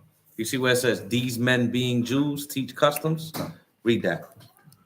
So it says, these men being Jews teach customs which are not lawful for us to observe, being Romans. It is no very easy matter for these angry men to formulate their complaint against Paul and Silas, so they had to recourse to the favorite accusation against men of a strange race and nationality. They charged them with attempting to stir up political disturbances. It was the old charge of the Jews against the Lord, and many times it was revived with the success in the case of his chief followers. This false accusation procured for Paul his long Roman imprisonment, and in the end brought him to a bloody death. The accusation, Calvin, quoted by Glog, strikingly remarks, was craftily composed. On the one hand, they boast of the name of the Romans, than which no name was more honorable. On the other hand, they excite hatred against the apostles and bring them into contempt by calling them Jews, which name was at the time infamous. They had lately been banished from Rome by the Emperor Claudius. For as regards religion, the Romans had less affinity to the Jews than to any other nation. You see that? The Romans had less affinity with the Jews than any other nation. Why? Because what we taught and what we believed. Read. This is what I want right here. Judaism was a religio licita sanctioned for the Jews, but the Roman policy by no means allowed this strange... See, the Roman policy by no means allowed this strange Eastern faith to be propagated amongst the Roman peoples. So as Paul is teaching Israelites, right, that are growing up under Rome, their teachings, what are the Romans doing? One God. Right. So when it said the Romans had infinity and the other nations, they thought of us like, oh, they just have the low beliefs. The Romans took it very serious. Is that what because the Romans ruled the earth. That's what you have to understand. The Romans ruled the world at this time, the known world. Obviously, not every single place. So while the Romans ruled in the world, they had power everywhere, and they didn't have a problem with other nations. That's what that's saying. Because, Zeus, you call him Mithras, whatever. Same God. It's the sun, right? But when it came to the Jews, we worship one God, and we kept laws that were strange to the other nations. You understand? Yeah. But would they also teach? I mean, I can see why they would not have an affinity if they were also teaching only these 12 tribes. Exactly. Said, are God's people. Exactly. They'll be saved and or blessed. Now think about it. Anywhere we go, what do? We succeed in all of our captivities. You can read. I gotta get the artifacts. I forget what it's called, but there's literal artifacts carved in stone and paperwork of Jews being successful in Babylon, opening up businesses and building houses, but they were pagans. You see that? It's the same thing here. Yes, we're in captivity, but you still got a LeBron James, you still got a Michael Jordan, right? Because we're God's chosen people. So picture everywhere we go, we're their prized possession, because they make the most money off of us everywhere. So now we're going there and we like, hey, bro, you an Israelite, you got to keep the law. They're like, hold on a second. What's going on here? And you see, that's what Paul was teaching. Listen, brother, don't be ignorant of this mystery, man. Your ancestors, they were with Moses. Listen, you used to be a Gentile, being led onto these idols, but now you have Christ. So you got to come back to who you are. Same thing we teach. Exactly. Yeah, read that again. Judaism. It says Judaism was a religio licita sanctioned for the Jews, but the Roman policy by no means allowed this strange Eastern faith to be propagated among the Roman peoples. Go ahead. The severe law, if not enforced at this time, certainly enacted shortly thereafter, sternly forbade anyone not a Jew undergoing the rite of circumcision. Any citizen of Rome who was circumcised. Any citizen of Rome. So if the same thing the Greeks did, the Romans did. So any citizen of Rome, right, doesn't mean you're a blood descendant of an Edomite, because Rome was like America. That's what it was like. They went and conquered people. They brought their lands here and said, you could become a citizen. Read. Who was circumcised was liable to perpetual exile and the confiscation of his goods. A master who allowed his slaves to submit themselves to this right exposed himself to a like penalty. The surgeon. So the master, meaning slave masters having their slaves circumcised, they can even be guilty of this penalty. Go ahead. A master who allowed his slaves to submit themselves to this right exposed himself to a like penalty. The surgeon who circumcised was to be put to death. Even the Jew who caused his slaves who were not Jews to be circumcised was guilty of a capital offense. Gentile and tolerant though the policy of the empire on the whole was to foreign religions, still if the votaries of a foreign religion showed themselves in earnest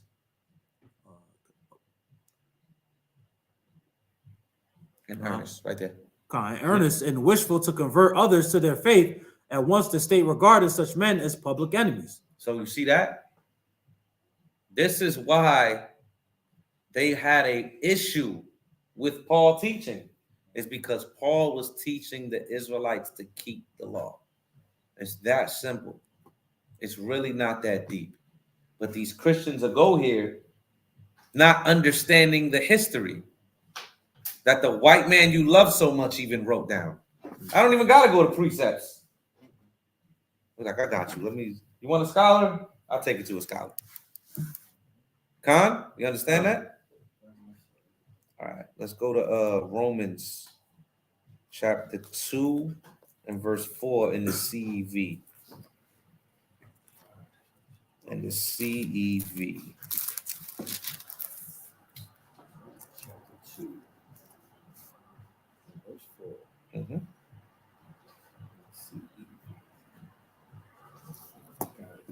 All right, so this is the book of Romans chapter 2 and verse 4 in the CEV.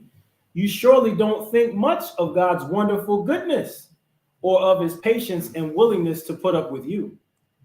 Don't you know that the reason God is good to you is because he wants you to turn to him? You see that? Don't you say that again? Don't you know that the reason God is good to you? Don't you know that the reason why God is good to you? Go ahead. Is because he wants you to turn to him? Go ahead. But you are stubborn and refuse to turn to God.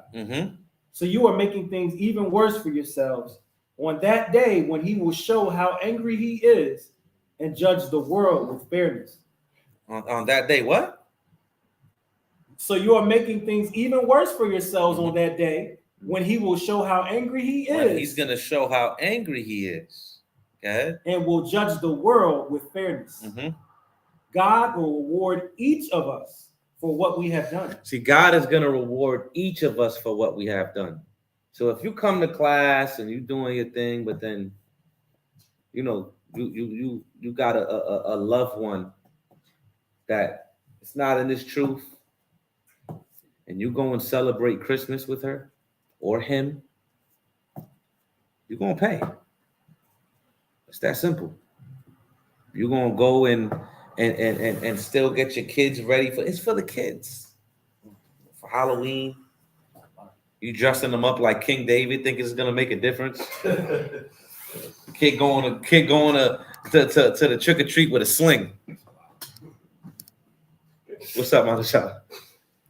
I love when Christians say it because it's a price, but you know, believe it or not, a lot of Satanists indulge in Christmas. Absolutely. It's the winter solstice. That's what it is. It's the winter solstice.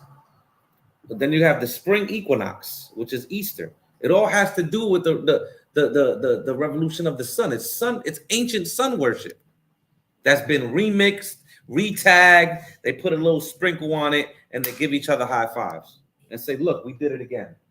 They're worshiping it again. That's all it is. Go ahead. He will give eternal life to everyone who has patiently done what is good in the hope of receiving glory, honor, and the life that lasts forever. But he will show how angry and furious he can be with every selfish person who rejects the truth and wants to do evil. All who are wicked will be punished with trouble and suffering. All who are wicked, all who are idols will be punished with trouble and suffering. Yeah, y'all seen that movie, right? Leave the World Behind. Y'all seen it yet? You seen it, right? You want to suffer like that, or you want to be redeemed with some chariots? Don't think what they put in movies is fake, man. These things are real, and with a push of a button, they can do certain stuff, man. Go ahead, finish it up with verse 9. It doesn't matter if they are Jews or Gentiles, but all who do right will be rewarded with glory, honor, and peace, whether they are Jews or Gentiles. God doesn't have any favorites. And obviously, you know, this is why, you know, certain translations get on my nerves. But we know that Gentile is what? It's an Israelite. See, I'm gonna teach y'all. I'm gonna have a whole class. It might be on the university. It might be in the academy. I don't know yet. On the word Gentile. The entire, it's good, Doc. It's good. You don't gotta cut it. We're gonna have a whole class on the word Gentile. Trust me. I'm gonna show you the ins and outs of it. I'm gonna show you the context. I'm gonna show you a lot of what this word means, man. And then you're gonna be okay. I get it now. Because people, I know some of y'all still scratch your head, but it's an Israelite, man. Right? Get Isaiah 65 and 15. The book of Isaiah, chapter 65 and verse 15. And then we're going to end the class. And ye shall leave your name for a curse unto my chosen. For what? And ye shall leave your name for a curse unto my chosen. Go ahead. For the Lord God shall slay thee, and call his servants by another name. And call us what? And call his servants by another name. What is these other names? Greek, Puerto Rican, Black, Scythian, Barbarian. That's what they are. Let's get Genesis 35 and 11. Salaki, one more. It's the book of Genesis, chapter 35 and verse 11. And God said unto him, I am God Almighty, be fruitful and multiply. A nation and a company of nations shall be of thee, and kings shall come out of thy loins. So a nation and a company of nations. Let that sink in. All right. Anybody got any questions? Company of nations. Let it sink in. I ain't even gonna break it down. A nation and a company of nations. Who was he talking to? Jacob. Israel and a Gentile. And how many sons Jacob had? 12. So a nation and a company of nations. Yeah, 12 nations, really, right? But out of those 12 nations, did they create other nations? Yes. I'm so like that's why I know you're confused. You're thinking too deep on it. It's very simple. So the tribes are the nations, right? And out of them created more nations. Who's the Parthians? Who are they? How you know that? Broke it down. When did I break that down? I've never broke that down in class. Never in my life. Who's the Vikings? I broke this down. But you don't remember what I wrote. All right, let's rise and face the east. You good? Matter of fact, yeah. Let's break it down. Let's read it real quick. He got a good preset. Salakia. This is the book of Acts chapter 2. Just start from 2:9. 2:9. No, we're gonna start from 5. Yeah, go to 5, then jump down to 9. All right, this is the book of Acts, chapter 2 and verse 5. And there were dwelling at Jerusalem Jews, devout men out of every nation under heaven. Let's hear some of these nations. Verse 9, Parthians. What? Parthians. What? Parthians. Yeah. Who's the Parthians? Go ahead. And the Medes and the Elamites. Who was in the Medes? Who got placed in the city of the Medes? What chapter is that? What book? Y'all supposed to know this, man. These are fundamental Israelite questions. If somebody asks you in the streets right now, well, what about the other nations? Right here it says, are you going to be able to answer them? Or are you going to look at me? Or look at Yeshaya? Or look at Barak? Or look at Kawan? Say it again, Maya. I said, where did the Medes go? I forgot you was here, bro. Where did the Medes go? Or who went to the city of the Medes? Excuse me. The Northern Kingdom. And I know he knows where to go. You should know that, huh? Okay. Parthians and Medes and Elamites and the dwellers. Elamites. So where were we? Mm-hmm. Go ahead. And the dwellers in Mesopotamia and in Judea and Cappadocia and Pontus and Asia, Persia and Pamphylia, in Egypt, and the parts of Libya about Cyrene and strangers. Where's Libya and Cyrene? It's Northern Africa. Mm-hmm. Where were the Berbers? North Africa. The Berbers are also known as what? Bearded Jews. Barbarians. That's where you get barber from. You gotta know these things. Because if people ask you questions in the streets, if somebody asks you right now, what's a Scythian? What you gonna say to them?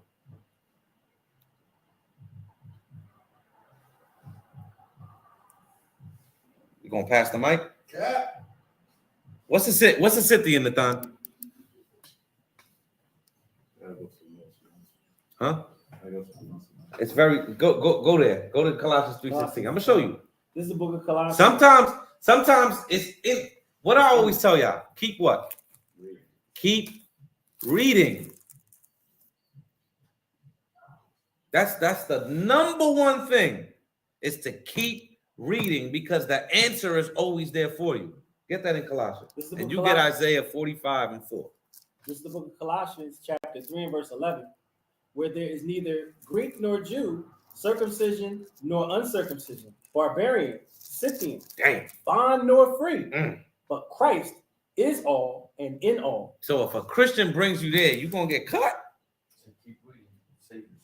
Hold on, you're going to get cut right here. Hold on. If I read this to you right now, if I'm Pastor Yawasap and I read this to you, keep reading. Watch this. Verse 12. Put on therefore as the elect. Hold on. What? Say it again. Put on therefore as the elect. Who's the elect? Huh? No, 50 and 5 is the saints. 45 and 4. There's a couple, but that's the key. Read it. He got it. Isaiah chapter 45 and verse 4. That's it right here. Right there. The Christian's not going to know what to say. Okay? I'm going to show you one more. Okay? For Jacob, my servant's sake, and Israel, mine elect. There you go. He's cut. Let me show you another good place. Get 1 Peter 1:1. It's the book of 1 Peter, chapter 1 and verse 1. Peter, an apostle of Jesus Christ, to the strangers scattered through Pontus, Galatia, Cappadocia, Asia, and Bithynia. Oh. Who are these? Are the Gentiles not scattered? What, ethnic Gentiles? Yeah. I can show you right now in the book of Jeremiah that the Elamites will get scattered. Don't. I'm going to show you? Because I can show you it. Read the next verse, Hawk. This is the book. All you got to do is what? Read. This is the book of 1 Peter chapter 1 and verse 2. Elect. So say it again. Elect. Elect according to what? According to the foreknowledge. What does foreknowledge mean? Before. So elect according to the foreknowledge. All you gotta do is keep reading. Now get that in the NLT. I'm going in right now. Get it in the NLT. The NLT make it plain. Right? You know I talk about textual criticism all day, but you have to learn how to put on the mind of a Christian to reach them. This is also a tool to what? To actually win souls. You understand? Yeah. It's the book of 1 Peter chapter 1 and verse 1 in the NLT. This letter is from Peter, an apostle of Jesus Christ. I am writing to God's chosen people. Right there, I would have said, what you say? You ever read this in this translation? I got you. Bring that up. Go ahead. I am writing to God's chosen people who are living as foreigners in the providence of Pontius Galatia. There you go. You ain't even have to go to verse 2. That's NLT. You go on my Bible. Look, let me show you 1 Peter's. Let me show you. It's literally going to say NLT. That's serious, bro. It's literally going to say NLT. Gotta be careful with my pages. They be ripping. With the sword, bro. Nah, man, these pages be ripping, bro. Look at finger paws. It says NLT, brother. It says NLT, brother. You understand? But you get it, Manasha? These things are very. You see what I'm saying? Nah, chill. You're gonna get all my precepts. You understand? Any other questions? Now is the time. This is class, so this is the time to learn. So if there's any other questions? What about you, brother? You had anything? Manashah, do you get it? Yeah, I get it. I'm just saying, like, when you brought that up, it's like, you know, a little bit complex. It's not complex. No, I'm not saying like I gotta just read more. That's what I'm trying to say. You gotta study more. Everybody has to. Right. Everybody has to study more.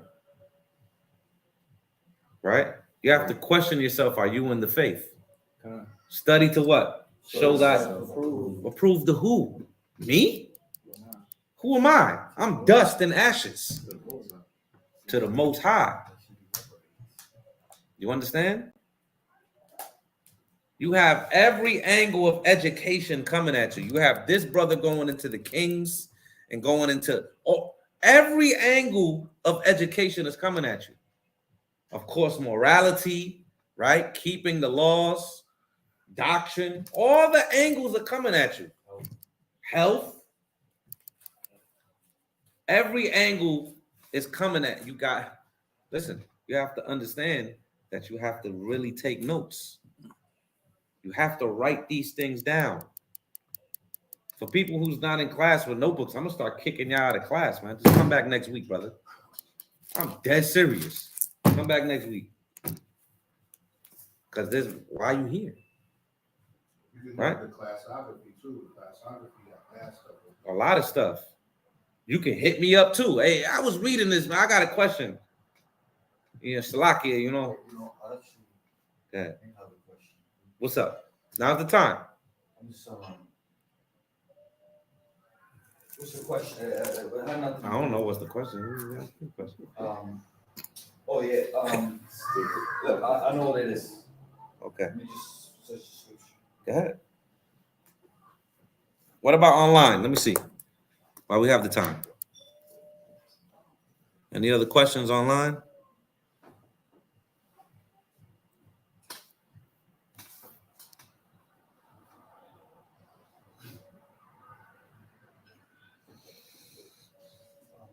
For now, we're going to close in a minute.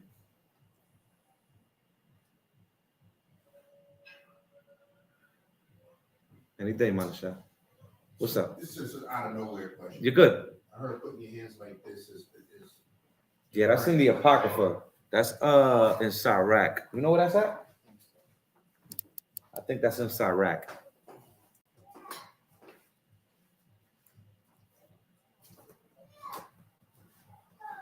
See if we can find it.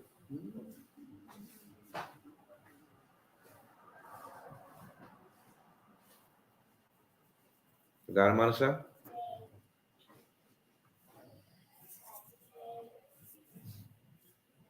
It was there was a scripture that said like he that kind of paraphrasing, but Go ahead, paraphrase. It said him that blaspheming the Holy Spirit won't have mercy on this life or in the life to come. Mm-hmm.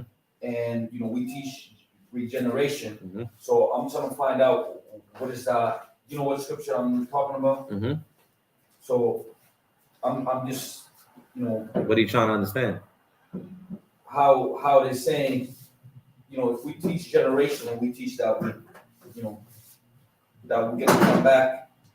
How is it that when they say you won't have mercy on this life, but on the other? I'm just trying to find out what that really means. Because for me, I don't know. Somebody can break it down as you die, you're forever gone. That's what I'm trying to say. That's not. Why would it say that? That's how Christians would ever. I don't. Yeah, but look at what you just said. No, I'm saying that's how Christians. I know. Look at what you just said. What? Won't have mercy in this life or the life to come. How can he just be dead forever if he's not going to have mercy in this life and the life to come? You just answered your own question in the verse. You don't get it? No. Do you know how to break down reincarnation? Via verses. Give me one verse. Job 14. I said one verse, not a chapter. Okay. But give me one verse. Ecclesiastes 1:11, I believe. Yeah. Let me see. Let me read it. You had it. The answer for him? I think this just shows an example. This is Sirach chapter 50 and verse 20. He went down and lifted up his hands over the whole congregation of the children of Israel. That's not it. No, that's not it. That's not it. That's not it. I'm gonna get that for you. No, I'm gonna get that for you. I got it somewhere in my notes. I'm gonna get that for you. Go to Ecclesiastes 1:11 real quick. This is the book of Ecclesiastes. After this, we're gonna finish the class. Chapter 1 and verse 11. There is no remembrance of former things, neither shall there be any remembrance of things that are to come with those that shall come after. Okay. Was that 11? That was 11, right? Yeah. Okay. What does that mean? Manasha? I'm just trying to find a verse right now. No, we just read this verse. We had this verse. Okay. What you trying to find another verse? You just gave me this one. Read it again. It's the book of Ecclesiastes, chapter 1 and 11. There is no remembrance of former things, neither shall there be a remembrance of things that are to come with those that shall come after. Okay. I was gonna get a precept about things Ecclesiastes 3. I'm just gonna. It says that thing which is men. So I'll go. I got you. I'm gonna show you right now. Go jump up to verse 9. I'm gonna show you what you want. This is the book of Ecclesiastes, chapter 1 and verse 9. The thing that hath been, it is that which shall be. What is the thing? And you know the precept? It's an Ecclesiastes one. 6 and 10. 6 and 10, I believe it is. This is the book of Ecclesiastes, chapter 6 and verse 10. That thing. That what? That thing. You see, you gotta know these things, huh? How long you been in the truth?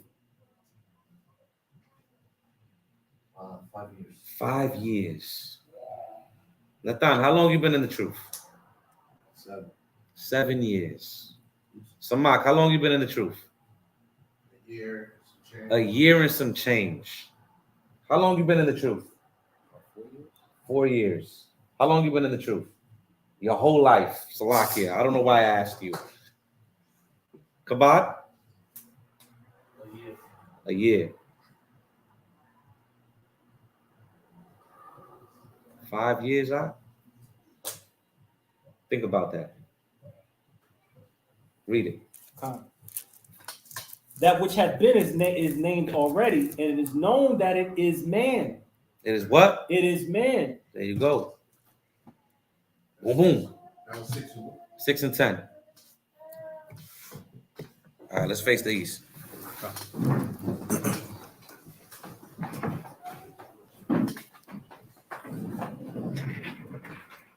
This is Psalm chapter 119. This is Ha.